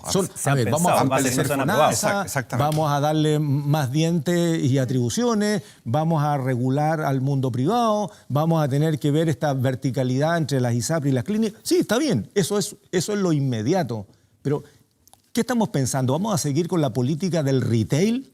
Si el problema que tiene la ISAPRE hoy día es porque se comportaron como el retail, gastaron 600.000 millones en el mismo periodo que ganaron 400.000 millones, gastaron 600.000 en premios a los vendedores, contratados de fuerza de venta. Eso es retail, eso no es un servicio público independientemente que sea privado. ¿Cuándo hacemos ese cambio? Y aquí está el gran desafío, más que la pregunta, Connie, es el desafío de la clase política. Porque si no, entonces, ahí sí nos meten a todos en el mismo saco, que estamos preocupados más de cómo avanzamos 1 centímetro cada uno de nosotros, cómo le damos un coscacho más certero al otro y no estamos pensando entre todos resolver el problema. Aquí no necesitamos todo. Tenemos un Congreso, ni siquiera el empate, como partió este gobierno. Hoy día el gobierno está en desventaja. Por tanto, tiene que aplicarse, pues. Ya vamos a hablar del tema de salud y las ISAPRE, por porque favor. tenemos A aquí un propósito de senador salud, que se... Montecito. sí. Pero, Camila, quiero que te hagas cargo un poco de la crítica que hay de lo que dice el senador Flores. Es de esperar que hayan aprendido, dice, que hayan pagado el noviciado ya y que ahora se enmiende el rumbo. A ver, evidentemente hay mucho que hacer. Ya, yo partiría de eso y creo que en esa tarea de que hay mucho que hacer, nosotros no somos suficientes, digamos, quienes hoy son parte del oficialismo, no somos suficientes para empujar la agenda con la que nos hemos comprometido. Tenemos un rol importante y a mí en ese sentido me gustaría que pudiéramos ponderar también en la conversación, porque efectivamente hay que ser autocrítico, ok, pero también es necesario poner cifras por delante. Yo creo que cuando se señala que estamos en una situación sumamente catastrófica y se genera una caricatura de aquello, yo no estoy de acuerdo. Hoy ¿En qué día no estás de estamos acuerdo? viendo, por ¿La ejemplo, situación económica no es complicada? el descenso del IPC, el aumento de los salarios reales. Esos son datos. El gobierno antes de ayer lanzó una agenda de probidad y en ese sentido me gustaría contradecir lo que se señalaba por Lo que decía parte el senador Castro, del que no senador se ha hecho Castro, nada. porque hay una Hay que agenda ponerle instructivo de transferencia del Estado, ley de beneficiarios finales, reforma del Consejo de Auditoría Interna, fortalecimiento de la integridad municipal y de los gobiernos regionales, ley de transparencia. Regiones más fuertes, o sea, hay proyectos de ley presentados, hay otros que se van a presentar y nos estamos haciendo cargo precisamente de lo que ha señalado ¿Pero está la avanzando Contraloría. eso? Está avanzando, todo eso está avanzando. Está ocurriendo eso. Está ocurriendo, o sea, yo Fue el le anuncio. bueno, Está no, ocurriendo. no es solo el anuncio, regiones fue más fuertes se presentado está ayer. discutiendo. Sí, si no está ocurriendo, El fortalecimiento de la integridad municipal está ocurriendo. Entonces, a mí me parece que hay que ponderar. Porque si nosotros decimos, ok, hay situaciones complejas, el gobierno tiene más que hacer, de acuerdo, pero también sería absurdo o que por un lado se le niegue la sal y el agua en todo el gobierno o que por otro no se le reconozca ningún avance. Yo he dicho acá también, hay políticas que este gobierno ha logrado impulsar que son relevantes. El royalty minero es relevante, las 40 horas son relevantes, son razones que por lo demás a mí me hacen estar orgullosa de este gobierno. Entonces, yo creo que es Y las necesario. votaciones fueron transversales. Y hay anuncios de Hacienda también. Entonces, sí, fueron votaciones transversales. Y me alegro de que así haya sido. De hecho, muy poco podemos ver ahí las votaciones de los republicanos, que son casi los únicos, y un grupo de la UDI que se niega a todo. Entonces, a mí me parece relevante que reconozcamos también lo que el gobierno está haciendo. ¿Ok? Hay más que hacer, sin duda, y lo tenemos claro. Se anunciaba por parte del ministro de Hacienda que en el presupuesto de este año que rige para el próximo, se van a poner más medidas respecto de las situaciones de los convenios. Eso ya se hizo el año pasado y ahora se van a poner todavía más restricciones. Entonces, yo creo que se están haciendo cosas. Senador, Mira, usted no está de acuerdo, usted dice Yo- no se yo- están yo- haciendo. No, está yo pasando yo eso. voy a lo siguiente. Todavía no hablemos de legados. No hablemos de legados, porque eso se hace después. Avance, sí. Royalty, 40 horas, en fin. Bien, copago cero FONASA, bien. Nadie está en contra de eso. Yo a lo que apunté en mi intervención anterior es a reforma. Cambios de verdad en salud y pensiones, pendientes. Pero en corrupción, ¿yo qué es lo que echo de menos? Echo de menos, por ejemplo, que en ese proyecto de regiones más fuertes, hoy día los incentivos siguen puestos en darle recursos, incluso facultad de endeudamiento a los gobiernos regionales. Yo pregunto, hoy día con estos escándalos, ¿el Ejecutivo va a seguir propiciando que se endeuden? Cosa que no pueden hacer hoy día. Otra cosa es darle saldo inicial de caja, es otra cosa. Pero endeudarse en condiciones como Los Lagos, como el Biobío y otras regiones en que hemos visto que aquí los umbrales, que antes decía el fiscal, sobre 5.000 UTM nadie conoce nada. O sea, hay que hacer correcciones. Y aquí yo no estoy haciendo un balance negativo al gobierno, pero estoy diciendo, en el caso corrupción, tenemos que colocar todos los incentivos, por ejemplo, para que el Consejo de Auditoría funcione, pues. No ha funcionado en 2 años. Para que en vez de relajar los umbrales, como lo hizo el año pasado, vuelva a subir los umbrales, ese Consejo de Auditoría. Para que la Contraloría tenga más poder. Nosotros presentamos un proyecto de reforma constitucional para poder darle poder en la ruta del dinero, incluso a los privados, y además el control de mérito. O sea, para saber cuándo es necesario hacer un trabajo, una luminaria, un campamento. O sea, cosas que tienen que estar en la marcha ahora, porque esta crisis está en caliente, no es una crisis futura. Falta agilidad, y en el fondo agilidad en la respuesta, urgencia. Rapidez, yo diría proactividad, en el sentido de que las cosas avancen más Hay rápido. cosas que pueden ser de corto plazo, porque yo creo que aquí se ha tocado eso, ¿no? Cuando los arquitectos tienen un nombre que a mí me gusta, cuando hay obras que se van a hacer, que toda la gente se la han prometido muchas veces y no pasan. Por ejemplo, yo que fui diputado por Melipilla, uno llegaba a Melipilla y hablaba sobre el tren y decía, la última vez que alguien nos prometió eso, o sea, la primera vez que nos prometieron eso fue el año 91. Entonces, pero todavía no pasa y ahora va a pasar después de lo que hemos hecho durante varios gobiernos. Y le llaman a eso entonces obras de confianza, que es la manera como de asegurar de que vamos de a poquitito y que eso va a funcionar. Es decir, que la política está funcionando. Y a los errores le ponen plantita. Con eso te tapan. Y hay algunas cosas entonces que pueden ser así como inmediatas. Ejemplo, la disminución de las listas de espera. Eso es algo que se puede hacer ahora ya, no necesita... Se está haciendo. Es transversal y por tanto puedes acelerarlo mucho. La implementación de la agenda de seguridad también es algo que se puede hacer de manera inmediata. La urgencia de reponer a lectoescritura. O sea, esa es una cuestión que es demasiado transversal. No hay nadie que va a estar en desacuerdo con eso. Entonces, esas urgencias que yo veo que no se están haciendo, el Ministerio de Educación lamentablemente tiene absolutamente otra lógica, no ha ejecutado nada de lo que tenía que ejecutar y terminamos en un problema grande, por ejemplo, con las regiones, donde uno de los problemas que ocurrió en este caso de fundaciones falsas es que casi un tercio de los recursos, perdón, más, casi un 60% de los recursos se ejecutó en 3 meses, en los últimos 3 meses del año. Y eso Y un obvio, tercio en el último mes. y eso es lo que Había hace, plata y en el había que último mes. gastarla. había que Y al gastarla. parecer eso podría tener Obvio. que ver con lo que estamos Mucho. viendo, con Y el eso- caso convenio. y eso ocurre, entonces, Necesitamos ejecutar la plata Es que y ese se... es el problema. Y Connie. que plata traspasada, decían ellos, y Sí. esto fue este gobierno, plata traspasada es plata ejecutada. Y no, po. Porque si la política pública baja de nivel y no tiene seguimiento, porque yo no conocía casos en donde fundaciones recién hechas no tuvieran boleta de garantía, no tuvieran experiencia y le pasaran 500 millones de pesos por adelantado. Eso yo no lo conocía. Yo no sé en qué momento el gobierno, como administrador del Estado, claudicó en su deber de responder las demandas ciudadanas. Porque esto se hace, mira, es súper triste decirle a la ciudadanía no hay plata. Y es lo que los ministros de Hacienda sucesivamente dicen, no hay plata, no hay plata, no hay plata. Pero resulta que sí había plata. Lo que había era incapacidad para sortear las dificultades de la pandemia. Todos sabemos de que faltaba mano de obra por las cuarentenas, por distintas razones. Subieron los materiales, escasearon los materiales y por lo tanto la habilidad para conducir obras durante la pandemia exigía un sistema público muchísimo más empoderado. ¿Qué pasó hoy día? Pasa que sobrando plata, para un ministerio es recontra feo decirle no me la pude gastar, no supe gastarla y para no devolverla comienzan a transferir, lo que decía Jaime. O sea, devengado es gastado, por lo tanto me siento feliz, cumplí. Pero el resultado Sin de saber eso, si- la calidad del gasto, la calidad no tiene que ver con la ejecución. Entonces, cuando hoy día lo que ha sobrado es plata, la pregunta es ¿por qué entonces no focalizamos en aquellos problemas puntuales? Mira, no va a pasar nada, Connie, estimados amigos, amigas. No va a pasar nada si dejamos de pavimentar 1 kilómetro de una calle o de un camino. Es cierto, lo necesita la gente que vive ahí. Pero sí va a pasar si esa plata no está bien colocada en materia de salud.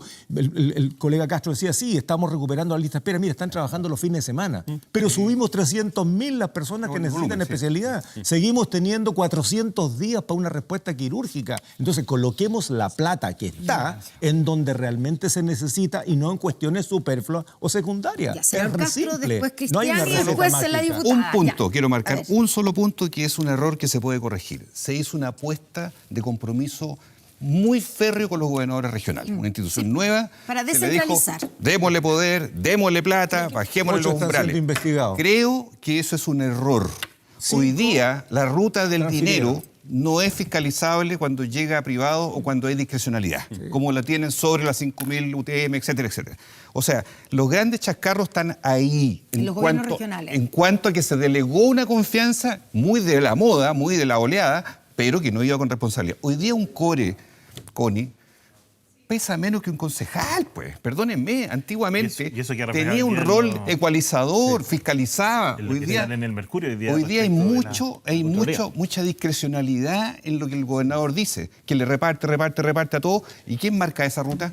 ¿Quién la define al nivel central? Bueno, se Ahí terminan tenemos un las problema. delegaciones presidenciales, que es uno de los ejes de la descentralización y el empoderamiento de las regiones. Recordemos que Ya se se olvidaron. había un compromiso de Sí, campaña pues, de este de gobierno de campaña, terminar con los y la delegados primera cuenta presidenciales. Parece pública que ya no se va a se hacer. dijo terminamos con los delegados. Cristian. Yo quiero llevarlo a un plano paralelo, porque a mí me parece muy interesante el planteamiento del senador Flores, del senador Castro, respecto de escojamos aquellos temas donde podemos avanzar más rápidamente. Evidentemente, en pensiones hay diferencias todavía, y el gobierno sigue con una propuesta ideológica difícil de cambiar. En lo tributario, al menos, producto de las circunstancias, prorrogaron el aumento de impuestos para marzo, pero en materia de salud, nos tenemos que esperar un nuevo fallo de la Corte para que el tema de salud vuelva a estar en el centro de las preocupaciones. Y yo me quedo con esa actitud. En materia de seguridad, se hizo una agenda del Congreso, participó y promovieron esto. Bueno, ¿dónde está atrasada. el cumplimiento de esa agenda y cómo en materias que sí estamos de acuerdo avanzamos? Pero mi punto es, si ese cambio de actitud se da en el Congreso, eso va a ser posible. El problema es que si el presidente sale con un megáfono a cuadras, al lado de la moneda, en una puesta en escena que después se comprobó que estaba más o menos cantinfleada, y dice... ¿Cómo que estaba cantinfleada? Explíquese. Porque el que dirigía la protesta era un funcionario municipal, asesor de vivienda, entonces... Yo creo que el presidente tiene que entender que tiene que habitar en la moneda. La alcaldesa Exactamente. ya había Hay un- denunciado la previamente. pregunta- hay un La rango alcaldesa de la eso. pintaron. No puede ser un Yo quiero volver al tema de la... Pero Tiene que no me habitar en la quiero moneda. quedar solo en el megáfono, que es el instrumento. Es el mensaje. Sí. No nos van a detener nuestra agenda. El pueblo está con nosotros. El pueblo lo está rechazando. Y aquí le están ofreciendo una oportunidad para avanzar en cosas que verdaderamente le sirven al pueblo y que ojalá él tome y deje un poco ese aislamiento que tiene en Camila, su ¿era necesario el megáfono? ¿Era necesario que el presidente saliera a, de alguna manera, como empatizar con los que estaban protestando contra él también? Sí, quiero referirme a 3 puntos y voy a responder lo del megáfono. Va a ser mi tercer punto. Primero, que no se relajaron medidas en el presupuesto del año pasado, que además es aprobado por el Congreso. O sea, las propuestas del gobierno igual las aprueba o las rechaza el Congreso para no quitarle la responsabilidad. Fue en el Consejo de Auditoría. Pero no El Consejo de ocurrió Auditoría. que se relajaron esos criterios. Pero el En Consejo segundo de lugar, Auditoría sobre regiones más fuertes. Quiero poner un punto sobre regiones más fuertes porque, ok, discutamos el endeudamiento que propone el gobierno, pero es muy importante también que ese proyecto, por ejemplo, trae sanciones muy importantes para los gobernadores si no cumplen. Entonces, también pone atajo a situaciones que podrían ocurrir, que de hecho son sanciones mayores a las que tienen actualmente las municipalidades y cualquier servicio público. Entonces, el gobierno del presidente Gabriel Boric ha puesto a disposición un proyecto con el cual tenemos que discutir. Evidentemente habrá puntos que no estamos de acuerdo y nosotros tenemos el poder de votar en contra o no, pero yo creo que es importante que esa discusión se dé, porque efectivamente los gobiernos regionales, los casos hoy día se concentran en los gobiernos regionales, los casos de los convenios, y en los gobiernos regionales además son autónomos del gobierno central. Pero escucha, Camila, entonces, lo que yo dice creo el que Contralor sería de ese proyecto, que es estuve ahí, extremadamente crítico. es que lo escuché porque estuve ahí cuando el Contralor habló, soy parte de la Comisión de Hacienda. Sale del Evidentemente radar tenemos que la tomar fiscalización. elementos que se han puesto, pero yo creo hay que que es mejorar muy ese relevante, proyecto. Claro, como todos los proyectos que entran al ¿Sabe Congreso. lo que ¿Qué pasa? proyecto? Pero voy a responderlo Sí, el megáfono. Pero ¿qué proyecto conocen ustedes que entró y salió igual del Congreso? No existen esos proyectos. Discutámoslo, porque lo que pasa en la región es importante. Y podemos destacar que hay gobernadores que no han hecho lo mismo. O sea, si uno pone reglas pero eso es claras... como el desde, sí, pues. pero es necesario como ponerlo, dos pero es 16, necesario ponerlo Ya, pero sobre la el mesa de todos megáfono, modos. Camila, diputada. Sobre el megáfono, mire, yo creo que el presidente... Y voy a decir 2 cosas sobre el megáfono. La primera es que yo creo que el presidente puede salir a hablar con las personas que vayan a La Moneda a protestar. Tuvimos durante mucho tiempo La Moneda completamente cerrada, no Como hoy sé día, si se como hoy día. acuerdan. Hoy día está ¿Ya? bien Entonces, cerrada. yo creo que está bien que el presidente y que los ministros salgan a hablar con las personas. Y quiero decir algo específicamente sobre esa movilización, que era una movilización contra una ley que estamos discutiendo, que discutió el Senado y que hoy día está discutiendo la Cámara, que es la ley de usurpaciones, que también se conoce como ley antitoma, y que tiene un problema muy grave, y es que habilita que las personas, habilita la autotutela, es decir, que las personas van a enfrentarse en el contexto de las tomas. A mí me parece fundamental lo que ha señalado el gobierno respecto de que va a tomar las herramientas que tiene a disposición si eso se aprueba en el Congreso, lo que sería muy grave. Y el gobierno ha dicho que lo que va a hacer es ocupar o el Tribunal Constitucional o el veto en caso de que eso avance. Entonces la gente se está movilizando por un tema en el que el gobierno tiene algo que decir. A mí no me parece un problema que el presidente Gabriel Boric salga a hablar con las personas. Bueno, si les molesta eso, les molesta que no use corbata, por favor, yo no creo que esas sean las cosas más importantes problema no son que el las tomas. presidente está haciendo. ¿Cuál es el problema, senador? El problema es que el Estado abandonó su función. O sea, ¿por qué hay tomas hoy día? Mira, cuando había 700 campamentos en Chile, en el 96, lo recuerdo perfectamente, se creó el programa Chile Barrio, dedicado exclusivamente, institución pública. No se le transfirió a ninguna fundación plata para que haga la pega del Estado. Estoy de acuerdo. Y se armó eso. Se trabajó durante varios años en el Chile Barrio. Y resulta que hoy día, recuerdo bien una conversación con Felipe Ward, cuando reconoció que habían 1.200 campamentos y había preocupación, el próximo estallido social podría ser por esa vía. Viene este gobierno, hoy día tenemos casi 1.400 campamentos y seguimos anunciando política. Es cierto que Y más de Montes 100.000 está avanzando, familias pero esto en no el se resuelve picoteando un terrenito por aquí, un poquito. Hay que haber una política pública distinta de cómo se van a extender las ciudades, cómo vamos a subir las ciudades, y de eso no se está discutiendo. Entonces, mira, en esto que estábamos hablando recién, yo creo que tenemos que poner orden respecto de las tomas. Chile necesita orden, pero con mesura, con prudencia, con claridad, pero con firmeza. Porque cuando nosotros en el Senado discutimos y aprobamos la ley de usurpación, la verdad es que era bastante equilibrada. En la Cámara de Diputados tuvo un cambio que hoy día vamos a tener que volver a debatir. Se nos acabó el tiempo. Yo necesito hacerle una pregunta a Camila Rojas antes de terminar el panel. Camila. Pero, También quiero ya, decir algo. pero es que necesito hacerle ¿Quién me quiere hablar a mí? Necesito hacerle la pregunta Yo no hablo antes más, de que quiero se que termine hable el Juan Luis. panel. Camila Hablemos de Rojas, Argentina el la otra caso de semana, Karina por Oliva. favor. El caso de Karina Oliva, donde, recordemos, usted fue secretaria general de ese partido, el Partido Comunista. comunes, ¿cierto? De donde viene Karina Olivas, que fue como el primer problema que tuvieron, el primer caso que tuvo Caso el cero. Frente Amplio, se habla del caso cero, el Frente Amplio con fundaciones que lo que se está investigando es que había una fundación de papel, ¿cierto? Este Chile Movilizado, la Fiscalía sostiene que se usó esa fundación como un cascarón vacío que funcionaba como fachada para conseguir financiamiento para el Partido Comunes. ¿Usted qué tiene que decir al respecto? Bueno, no solo fui en su momento secretaria general, digamos, no en el papel, sino en la elección con mis compañeros y compañeras, sino que además yo fui quien firmó el requerimiento al Tribunal Supremo de Comunes contra Karina Oliva y los militantes involucrados. Entonces yo quiero decir que tal como Revolución Democrática hoy ha tomado medidas contra los militantes involucrados en el caso Convenios, el Partido Comunes en su momento también las tomó. Ya. Sobre lo que se ha señalado, y yo quiero distinguir, y creo que anterior a nuestro panel, el fiscal también hizo referencia a aquello, son casos completamente distintos. No tienen que, el caso de Karina Oliva no tiene que ver con los convenios. Entonces, a mí me parece que la prensa le puede poner el nombre que quiera, pero no son la misma situación y les pido que no me interrumpan y no hagan muecas que me desconcentren.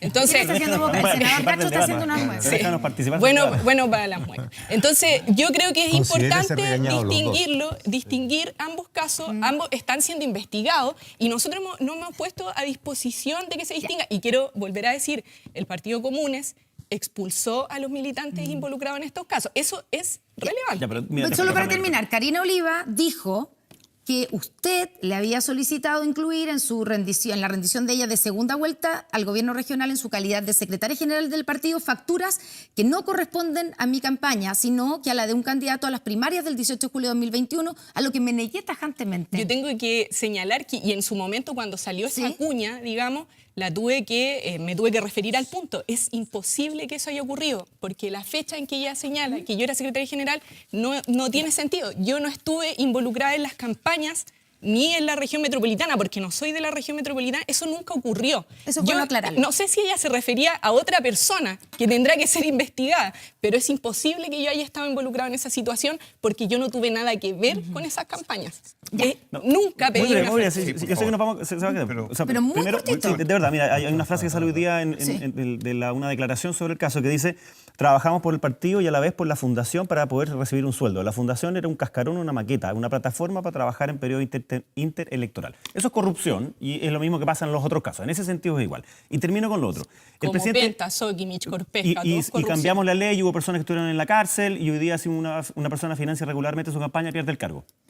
Ojalá que cambiar veamos la lo ley, mismo en este caso. Entonces, evidentemente. para terminar, el presidente puede salir a hablar con los grupos que están ahí, pero quienes hemos estado en la moneda, quienes hemos habitado también en la moneda, sabemos que todos los días hay manifestaciones.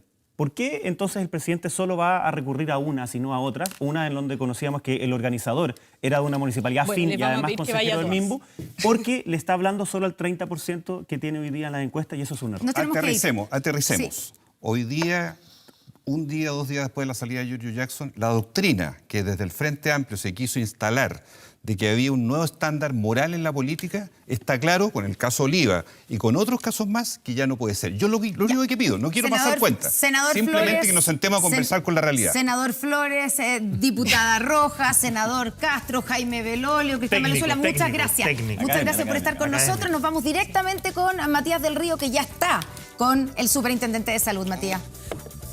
Gracias, Connie. Efectivamente, tomamos contacto con Víctor Torres, superintendente de salud, en la semana donde se conoció el fallo de la tercera sala de la Corte Suprema respecto de la fijación de tarifas y devoluciones de los sobrecostos o los sobrecobros que habrían hecho las ISAPRES en esa materia. Superintendente, muy buenas tardes. ¿Cómo está usted? Gracias por recibirnos. Muy buenas tardes, Matías. ¿Cómo estás? Muy bien, pues bueno, y muchas personas que nos escuchan, un par de millones, 3 millones de personas que son afiliados a las ISAPRES, están muchas de ellas muy preocupadas en vilo a ver qué es lo que va a ocurrir, porque ya, por ejemplo, hay algunas ISAPRES que han dejado de vender planes. ¿Cómo ve usted el fallo de la tercera sala de la Corte Suprema respecto de la realidad de las ISAPRES en el devenir próximo? Bueno, lo primero que hay que decir que este es un fallo que se hace cargo de un tercer tema, ¿no? Si nosotros recordamos, hay 3 materias que concentraban la judicialización en el tema de las ISAPRES, ¿no? Uno de ellos la adecuación o alza de precio base anual, que ya fue resuelto y que de hecho prácticamente todos los recursos de protección que se han presentado hasta el momento han sido rechazados por la Corte, puesto que el año pasado se implementó un nuevo mecanismo, ¿no? Aparte del ICSA de verificación ISAPRE por ISAPRE, que ha sido validado por esta vía también por la Corte Suprema. El segundo tema es el de tabla de factores de riesgo, con un impacto bastante importante, sobre todo en la generación de una deuda de 1.400 millones de dólares aproximadamente, que ha significado la presentación por parte del Ejecutivo de un proyecto de ley denominado Ley Corte. Este tercer fallo que se hace cargo del alza de las primas GES. Recordemos que los planes, en el caso de la ISAPRES, no solo pagas tú el plan, ¿no?, por el cual tú firmas un contrato, sino que adicionalmente también pagas por el concepto de prima GES por cada uno de los beneficiarios. Y el alza se realiza una vez que cada 3 años el gobierno presenta un nuevo decreto y agrega nuevas patologías. El trienio anterior, 2019-2021, habían 85 patologías y desde octubre del año pasado, 87. Ahí las ISAPRES determinaron alzar, ellos tienen esa potestad de alzar porque no hay ningún mecanismo, digamos, que establezca objetivamente cuánto deben subir, y en ese sentido la Corte ha establecido que esas alzas fueron arbitrarias, y por considerarlas arbitrarias entonces las revierte, y las revierte de la forma que ya hemos conocido, o devuelve al monto que estaban cobrando en el GES 85, o sea, el trienio anterior, o utiliza un nuevo mecanismo que es el promedio del EBC, ¿ya?, que es un estudio de valorización de costos que se presentó junto con el nuevo decreto Superintendente, del año toda esta 2022. narración de hechos hace Sí. que la fotografía del día para los afiliados de las ISAPRES sea de incertidumbre. ¿Qué les puede decir usted? Recuerdo, le quiero recordar en la pregunta original, hay algunas ISAPRES que ya dejaron de vender programas, dejaron de vender algunos de sus planes. ¿Eso hace pensar que efectivamente está en riesgo la industria de la seguridad privada de salud? ¿Qué le dice el superintendente? Mire, Matías, yo hice todo este relato simplemente para recordar el contexto completo, Sí, porque sí, cada sí. vez que salía un fallo, la pregunta ha sido la misma. Yo no los culpo a ustedes por la pregunta, sino que porque es efectivamente una duda legítima, ¿no? Y en ese sentido se ha sobrellevado durante todo este tiempo esta situación con diversas medidas que han permitido que haya continuidad en las coberturas, que es lo que más nos importa. Y de hecho hay una ley corta que hoy día el gobierno ha presentado que también tiene elementos que consideran precisamente cómo poder calcular el GES a futuro, y que perfectamente podría hacerse cargo de la situación actual también. El punto es que hoy día esa discusión del Congreso puede ayudar precisamente a transitar de mejor manera, garantizándole a las personas la continuidad de la atención, que es lo que nos preocupa fundamentalmente. Superintendente, en este fallo la Corte Suprema, a diferencia del fallo por tabla de factores, dejó en sus manos la decisión de devolución por cobros excesivos, digamos, de la prima GES. Usted ha dicho que se van a ver caso a caso. La pregunta es, ¿habrá devoluciones de platas, digamos, de forma retroactiva entre lo que se cobró en octubre de 2022 y ahora que sale este fallo? ¿Para quiénes y con qué criterios se va a hacer? Yo lo veo al revés, yo veo que los dos fallos anteriores nos instruyeron directamente, y nos instruyeron directamente además con un efecto general respecto de tanto de la forma de cálculo de eventuales deudas, como también incluso de la realización de un nuevo procedimiento, como fue en el de adecuación precio-base.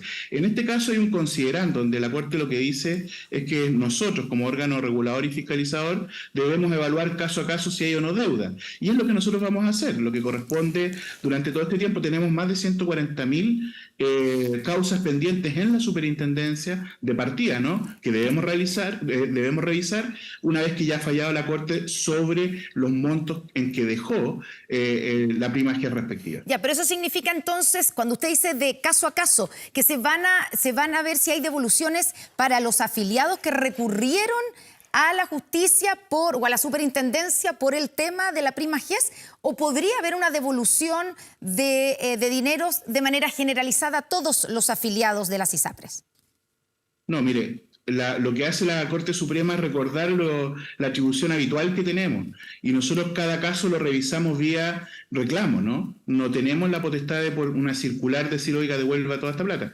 Vamos revisando caso a caso y en ese sentido vamos determinando si corresponde o no. Ojo, porque en algunas materias, por ejemplo, si usted ha tenido una orden de no innovar, ¿ya? Y le dejaron congelado el precio del GES 85 todo este tiempo y resulta que ahora se otorga, digamos, un precio que está por sobre ese GES 85, que va a ocurrir en algunos casos, ahí no se genera deuda.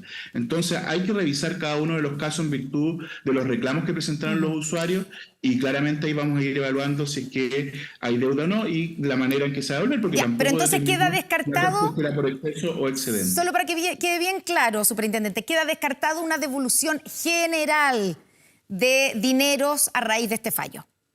Por la prima GES. No vería cómo, si no tenemos una atribución para ello. Solo tenemos la posibilidad de revisar las causas que se han presentado en la superintendencia y eventualmente vamos a requerir la información de las causas que se presentaron en el tribunal. Superintendente Víctor Torres, ¿cuál es la realidad, la fotografía de hoy en listas de espera en materia de GES, que son garantías explícitas? Cada persona paga, tanto FONASA como los afiliados de la ISAPRE, pagan un tanto para tener, es un seguro, para tener garantizado explícitamente una atención. En las listas de espera GES, ¿cuál es la fotografía de hoy en el sistema público y en el sistema privado? Bueno, hay cifras hoy día, obviamente, que se han conocido respecto de estos retrasos y que nosotros vamos observando fundamentalmente en lo que implica la garantía de oportunidad. Recordemos que los prestadores son asignados tanto por FONASA o gestionados, tanto por FONASA como por las ISAPRES en una primera y segunda instancia con los plazos establecidos precisamente en la ley según cuál sea el problema de salud que se está viendo. ¿Pero cuál es el número? Nosotros como superintendencia tenemos la potestad de que cuando hay un incumplimiento de garantía de oportunidad, y esto es importante decirlo, sí podríamos asignar un tercer prestador cuando se ha vencido ese plazo. Y ahí es relevante poder decirle a la ciudadanía que cuando eso ocurra, obviamente tiene que recurrir a la superintendencia para que nosotros podamos evaluar un tercer prestador si es que FONASA o las ISAPRES no han dado cumplimiento a su rol dentro de los dos primeros ¿Tiene usted prestadores. una cifra para poder entender el orden de magnitud? No tengo la cifra aquí como para... Entiendo como que para- cerca de 80.000 personas, Son 70.000, son como 70.000 casos de retraso aproximadamente, pero la cifra precisa es la que no tengo. Y Por eso- si hay 80.000 personas en Chile esperando atención GES, es decir, que por ley debieran garantizarse explícitamente y con plazos establecidos esa atención, pero no se está haciendo, el que se baje la tarifa y que se fije un precio sustancialmente más bajo. Hay algunas ISAPRES que están cobrando hasta 12 UF, que le obliguen a cobrar 7 UF. ¿No se producirá un problema de que esas filas se aumenten de 80.000 a una cifra incluso mucho más alta? ¿No ve un riesgo usted ahí? O sea, siempre cuando hay un problema de financiamiento pudiera haber un riesgo, siempre y cuando no haya una gestión asociada a eso. Ahora, el punto de la espera, recuerda que hay también plazos de espera y plazos de espera establecidos en la ley. Por eso que es importante lo que mencionaba hace un rato atrás respecto a esta garantía de oportunidad, porque es muy distinta la espera entre una patología y otra. Eso es relevante que la ciudadanía lo sepa. Ahora, claro, cuando disminuyen los costos pudiera haber, pero la verdad es que ha funcionado el sistema incluso en aquellos casos donde la Corte antes fallaba, incluso aún peor. Recuerden ustedes que fallaba sobre la prima universal, que en este caso habría sido no 7,22 de piso, sino que habría sido 4 UF anuales, ¿ya? Por lo tanto, hoy día sí hay un cambio de criterio en la Corte y yo creo que es relevante y lo que hace en definitiva es lo que ha establecido en los otros dos fallos anteriores, es efecto general y de esa manera obviamente ir ordenando la situación que ocurre con las ISAPRES y también entrega una responsabilidad, digamos, para poder avanzar en la regulación también en la ley para que esto se termine ordenando y se disminuya la judicialización y se cumpla con los requerimientos de las personas. Ya, pero, superintendente, el punto es, ¿se pagan los costos de las atenciones GES con lo que van a tener que cobrar ahora, a partir de ahora las ISAPRES? Porque en el fondo lo que hace el fallo es suspender, anular el alza, la última alza que tuvieron la prima GES en octubre de 2022, ¿cierto? Obliga a retroceder a las ISAPRES a cobrar lo que estaban cobrando por prima GES hasta octubre de 2022. Entonces la pregunta es, con ese precio que van a tener que cobrar, ¿se pagan los costos de esas atenciones o vamos a empezar a ver, como ocurre en el sistema público, que hay personas en listas de espera, casi 80.000 o entre 79.000 personas esperando una atención GES? Pese a estar garantizada, pero da la impresión de que lo que sale, la plata que hay no es suficiente. ¿Sabe, Connie, por qué yo digo lo de la gestión? Sí. Porque la Corte fue bien clara en lo siguiente. Los dineros que se perciben por GES son para ser utilizados en GES, pero claramente ha existido subsidio cruzado. O sea, plata de GES que va a cubrir otros problemas que las ISAPRES tienen en los planes complementarios. ¿Por qué? Porque la tasa de uso del GES no es de un 100%. No es que todos los recursos que reciben la ISAPRE vayan 100% a GES, también existe el subsidio cruzado, que es una de las cosas que ha criticado la Corte. Por eso que es importante que podamos clarificar esta situación de cómo se calcula. Ahora, no todas vuelven a GES 85, ¿eh? Hay algunas que vuelven a 7,22, que es más alto que el GES 85. Eso también es importante decirlo, porque operó este promedio del 7,22 como un piso. Ya, pero entonces lo que usted está diciendo, superintendente, es que las ISAPRES lo que hacían con esta alza en el cobro de la prima GES es de alguna manera buscar forma de compensar porque no podían subir ni por tabla de factores ni el precio base, que son las otras las otras patas de la mesa. O sea, a través de la prima GES era la forma en que podían aumentar sus ingresos, sin necesariamente que fuera relacionado con el costo de la prima GES. ¿Eso es lo que usted está diciendo? Efectivamente, y por eso que es relevante la discusión de la ley corta, porque la ley corta va a permitir poder buscar fórmulas de equilibrio que permitan poder ordenar esta situación ya y poder establecer lo que la misma Corte dice y la ley, ¿no? Que las platas del GES tienen que ser usadas para el GES y las otras tienen que ser usadas para las otras prestaciones como el plan complementario. Eso tiene que ordenarse y de aquí para adelante hay un desafío en ese sentido. Si se fijó con este fallo la prima GES, no se pueden subir los precios base y la tabla de factores están, como ya sabemos del anterior fallo de la Corte Suprema, y está en discusión o está en negociación, usted, el Ministerio, está en el Parlamento, ¿en qué va esa conversación? ¿Cuáles son los plazos para determinar la viabilidad de los prestadores privados de salud? Matías, solo una precisión, los precios bases sí se han subido. Recuerda que se subieron el año pasado y este año también hasta 2,6. Lo que hace que no se pueden subir arbitrariamente hasta el infinito, digamos. Sí. Claro, pero tienen limitaciones para poder subir ese precio. Por eso algunas ISAPRES dicen, no nos va a dar el espacio, y hay algunos que quieren eventualmente salir de este mercado. Y ahí es donde algunos especialistas señalan que en tema general de prestaciones de salud puede producirse un cierto desequilibrio, crisis, caos de la salud. Entonces, por eso la preocupación no solamente es de los afiliados de las ISAPRES, sino que de los usuarios chilenos y chilenas de la salud. Yo creo que hay conciencia plena de esto, por eso que yo valoro el espacio de la ley corta y la discusión en el Senado, porque el Comité Técnico está precisamente evaluando alternativas que van a permitir poder hacerse cargo de esta situación y poder compensar el desequilibrio que se pueda estar generando, pero aprovechando la oportunidad de establecer reglas que sean claras y ordenadas para evitar que todo el mayor costo se traspase directamente a los usuarios, porque ojo con lo siguiente, si todo lo traspasamos a un mayor precio, lo que va a seguir ocurriendo es lo que pasó el año pasado, de que la gente va a emigrar del sistema privado al sistema público. No lo está haciendo hoy día por efecto del fallo de tabla factores, lo hizo por el aumento de los precios. Entonces hay que saber compensar que este equilibrio no puede ser solo traspasado a mayores costos, sino que también tiene que implicar algunos elementos de contención de costos, por ejemplo, u otras fórmulas que permitan ir compensando, generando un equilibrio. Y en eso yo creo que la Comisión Técnica ha hecho una labor bastante profesional, está avanzando, entiendo, en varias propuestas, y eso tiene que ser después visto por la Comisión de Salud del Senado. Superintendente, considerando, digamos, que aquí todavía, como usted dice, se está avanzando, pero que aquí todavía hay que aplicar el fallo de tabla de factores, que se habla, ¿cierto?, de esta devolución de 1.400 millones que debieran devolver la ISAPRE. Ahora, entonces, con este ítem, con este nuevo fallo, van a dejar de percibir una cantidad de ingresos que también hasta hay cálculos dando vuelta. Y eso, a raíz de eso es que las ISAPRES dicen, o hay quienes dicen, que no es viable el sistema de las ISAPRES para adelante. ¿Usted tiene la sensación de que está sobre sus hombros la sobrevivencia del sistema? ¿Y qué responde a quienes en el mundo de las aseguradoras privadas creen que usted quiere terminar con las ISAPRES? Oiga, Connie, llevamos un año en lo mismo, ¿eh? Yo no lo digo por usted, ¿eh? Lo digo porque en realidad es como un mantra reiterado, ¿no? Cada vez que se me falla la corte, la culpa la tengo yo. Mire, el tema es el siguiente. Usted es el regulador, pues.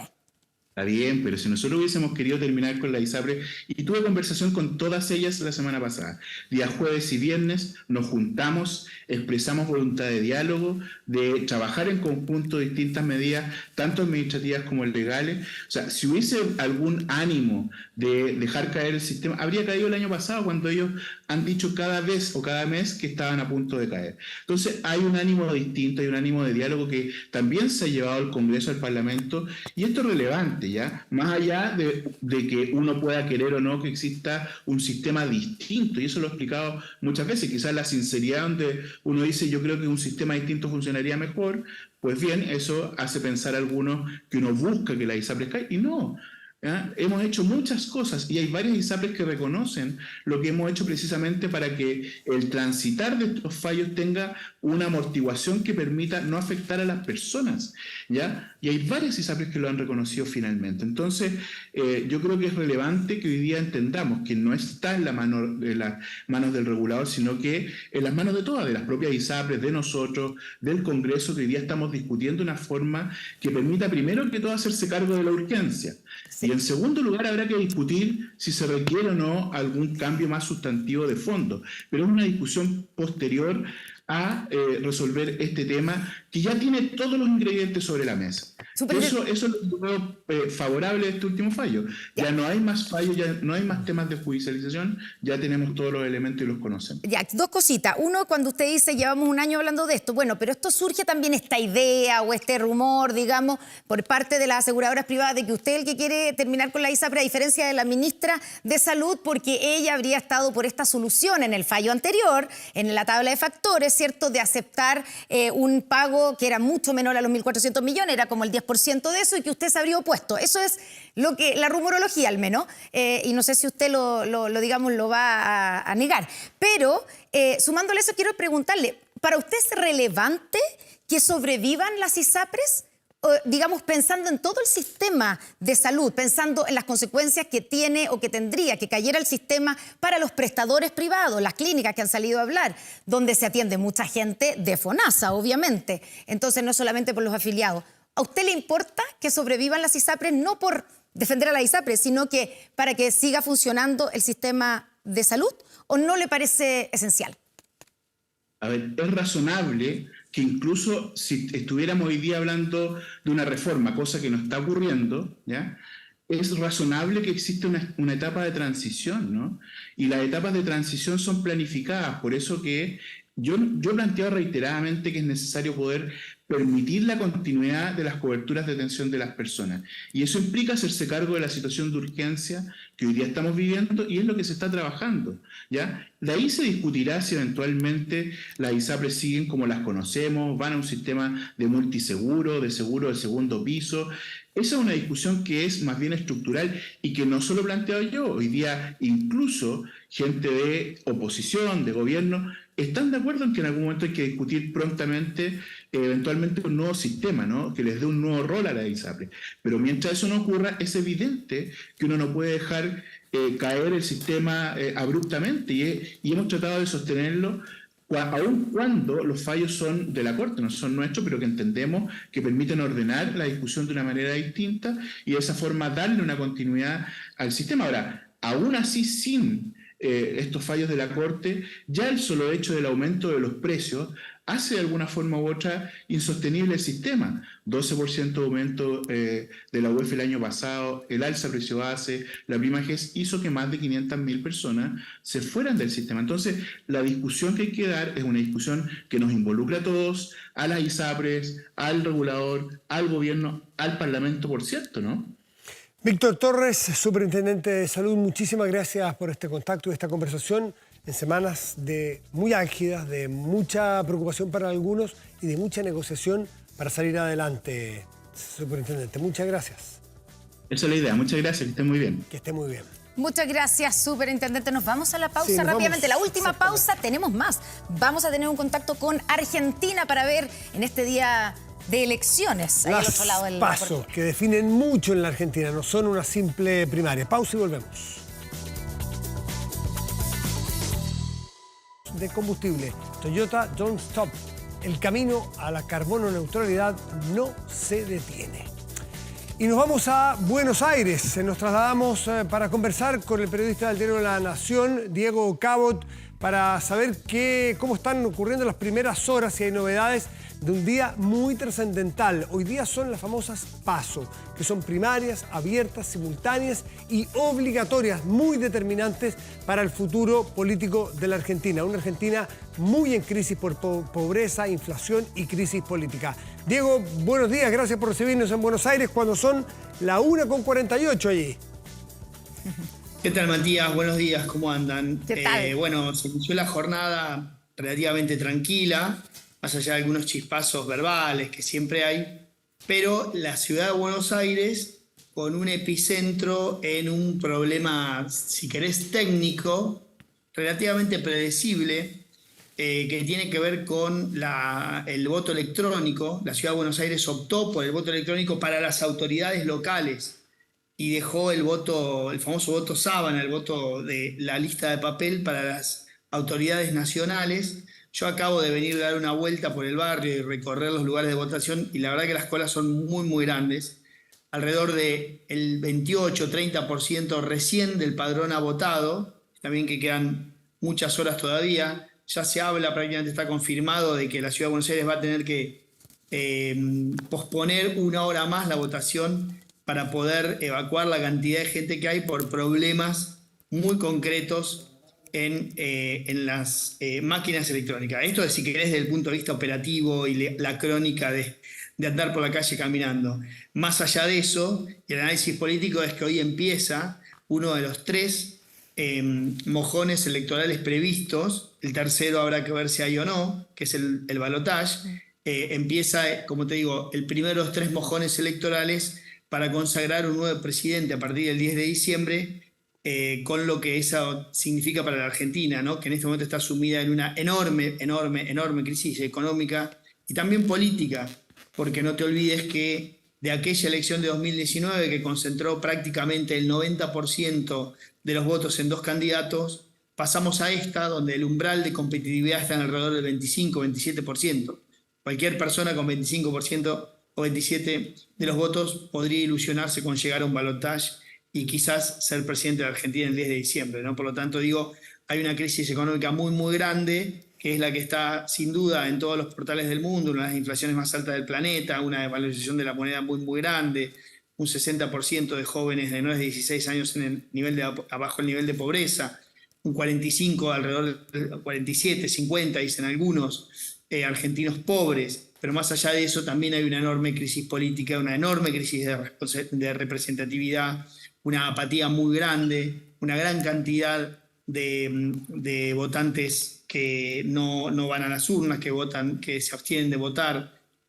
Por lo tanto, es toda una incógnita que sucederá a partir de las 7, 8, 9 de la noche cuando empiecen los primeros cómputos. Hablando de los primeros cómputos, Diego, como estás, muy buenas tardes. ¿Qué es lo que hay que mirar en los resultados de hoy día? Hay que mirar quiénes son los candidatos que sacan más votación o quiénes son los bloques que sacan más votación y cómo esto puede anticipar el resultado de las elecciones presidenciales del 22 de octubre.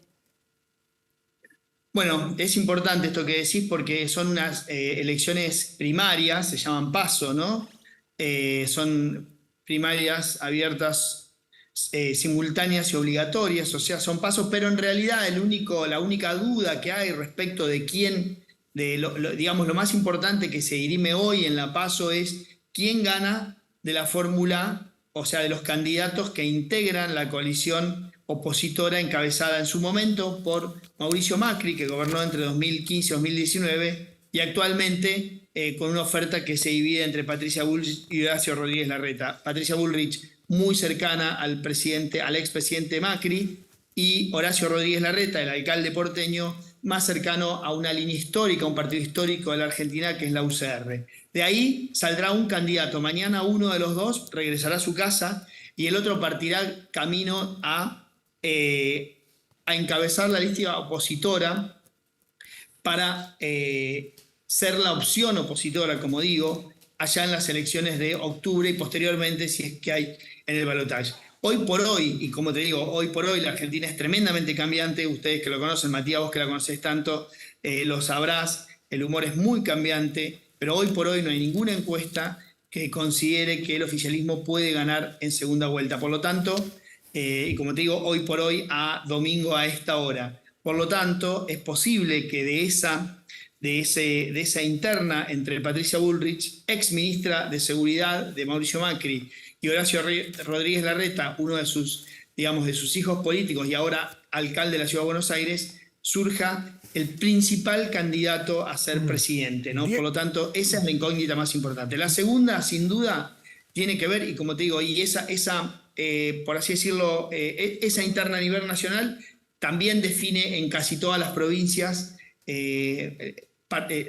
las internas de Cambiemos, ¿no? Hay candidatos de uno y de otro en las provincias, en algunos municipios, en fin. Pero lo cierto es que esa es la incógnita más grande que se va a despejar. Diego, como te digo, también hay que mirar claramente algunas provincias que hoy eligen gobernador y empezar a ver cómo podría quedar el Congreso allá por octubre, ¿no? Sí, internas de las provincias que ponen en duda si el peronismo o justicialismo puede mantener el poder que tiene, porque las encuestas lo indican o los indican como una jornada muy delicada para el peronismo. Pero hay otro factor que aquí en Chile interesa mucho, y en todas partes, es el personaje de esta elección. ¿Se desinfló? ¿Hay algo que esperar del factor Javier Milei, que es un opositor también, pero que no está dentro de Juntos por el Cambio, el que tú acabas de describir? ¿Qué se puede esperar de Milei? Sí, efectivamente, Milei fue un personaje absolutamente disruptivo de la política. Hace 2 años era panelista en televisión y economista de una empresa muy grande de servicio, siempre cercana a los negocios con el Estado, como es Corporación América, la concesionaria de los aeropuertos en la Argentina y de varias cosas más, petróleo, en fin. Y sin embargo, hoy por hoy se convierte en un personaje central en la política. Su parábola fue creciendo y encontró su pico, ¿no? Viste que a veces, como los equipos de fútbol, que encuentran su estado justo en un momento que no es el que tiene que competir, encontró su momento más alto allá por febrero, marzo, te diría, ¿no? En abril empezó un decaimiento, en abril, mayo, quizás más en mayo, empezó un decaimiento cuando se empezó, digamos, a mostrar un poco qué tenía cada uno para competir en todo el país, ¿no? ¿Quién era el núcleo central de esa opción de gobierno? En aquel momento, allá por marzo, abril, era el candidato individual más votado y eran muy pocos, te diría, los que lo descartaban como uno de los dos que podía estar en el balotaje. Te diría que había absoluta, te diría, acuerdo entre muchísimos sociólogos y gente que mira opinión pública que efectivamente podía estar en el balotaje. Cuando se empezó a mostrar qué tan profundo era el entramado político que tenía la alianza, empezó, digamos, a perder un poco de cuerpo. Sin embargo, es una candidatura que hoy por hoy nadie lo da con menos de 15, 18, 20 puntos, con lo cual, de ser un desconocido a ser un árbitro en las elecciones próximas, imagínate que es una carrera enorme, ¿no?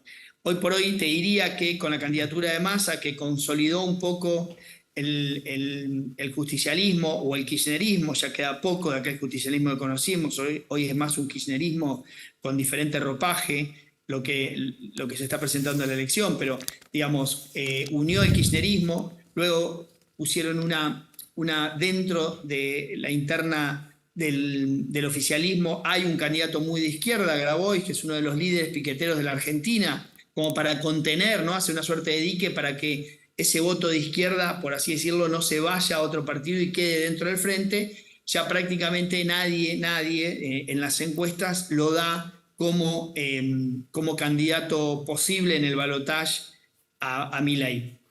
Acá hay un tema que me parece que es interesante, ¿no? Como te digo, una gran elección, quizás entre 15 y 20 puntos, pero lejos de poder entrar a un balotaje.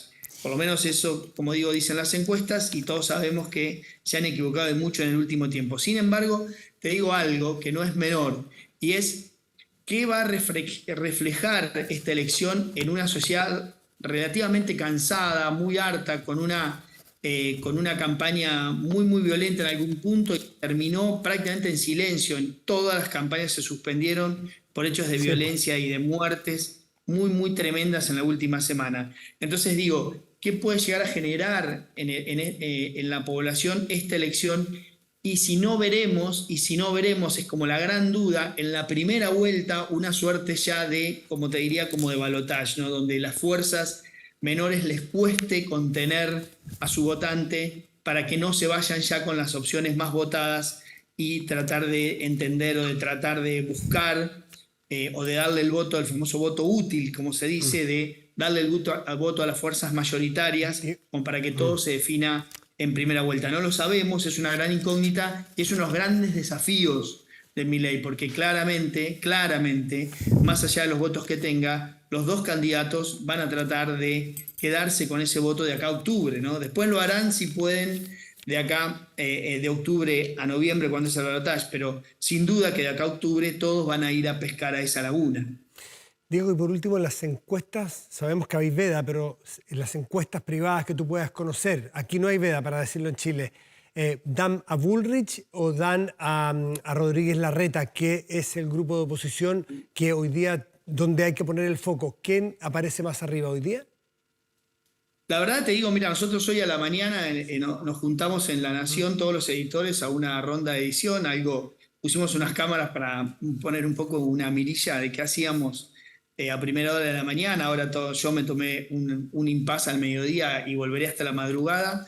La verdad, te digo francamente, y no es para esquivar la pregunta, hay una paridad absoluta en las encuestas respecto a los dos. ¿Qué sucedió? Y esto es interesante. El voto de Bullrich es un voto más movilizado, es un voto más, si querés, de gente más politizada, que está muy cansada de algunas conductas sociales y que enseguida demuestra el voto, ¿no? O sea, enseguida contestan, por así decirlo, en una encuesta. El voto de Larreta es un voto más reservado y a su vez uno tiene el pro puro, la parte más movilizada, más dura de la oposición, y el otro contiene al radicalismo, que es una fuerza absolutamente federal, histórica y más permeable, digamos, a estar callada. Lo que hace más lo que hace más apasionante el desenlace. Esta tarde estaremos atentos a lo que ocurra. A nosotros nos pilla la hora, vienen las noticias, Diego. Te agradecemos muchísimo tu tiempo, una jornada con mucho trabajo y vamos adelante, veremos, porque este es el primer capítulo de 3. De aquí a diciembre tiene que haber un nuevo presidente o presidenta en la Argentina. Diego Cabot, muchísimas gracias por tu tiempo, por compartirlo con nosotros. Muchas gracias, Diego. Le mando un saludo enorme. Muchísimas gracias. Que esté muy bien, un abrazo. Saludo para ti también y nosotros nos vamos rápidamente porque ya vienen las noticias. Gracias por acompañarnos y que tengan un gran domingo. Gracias, chao.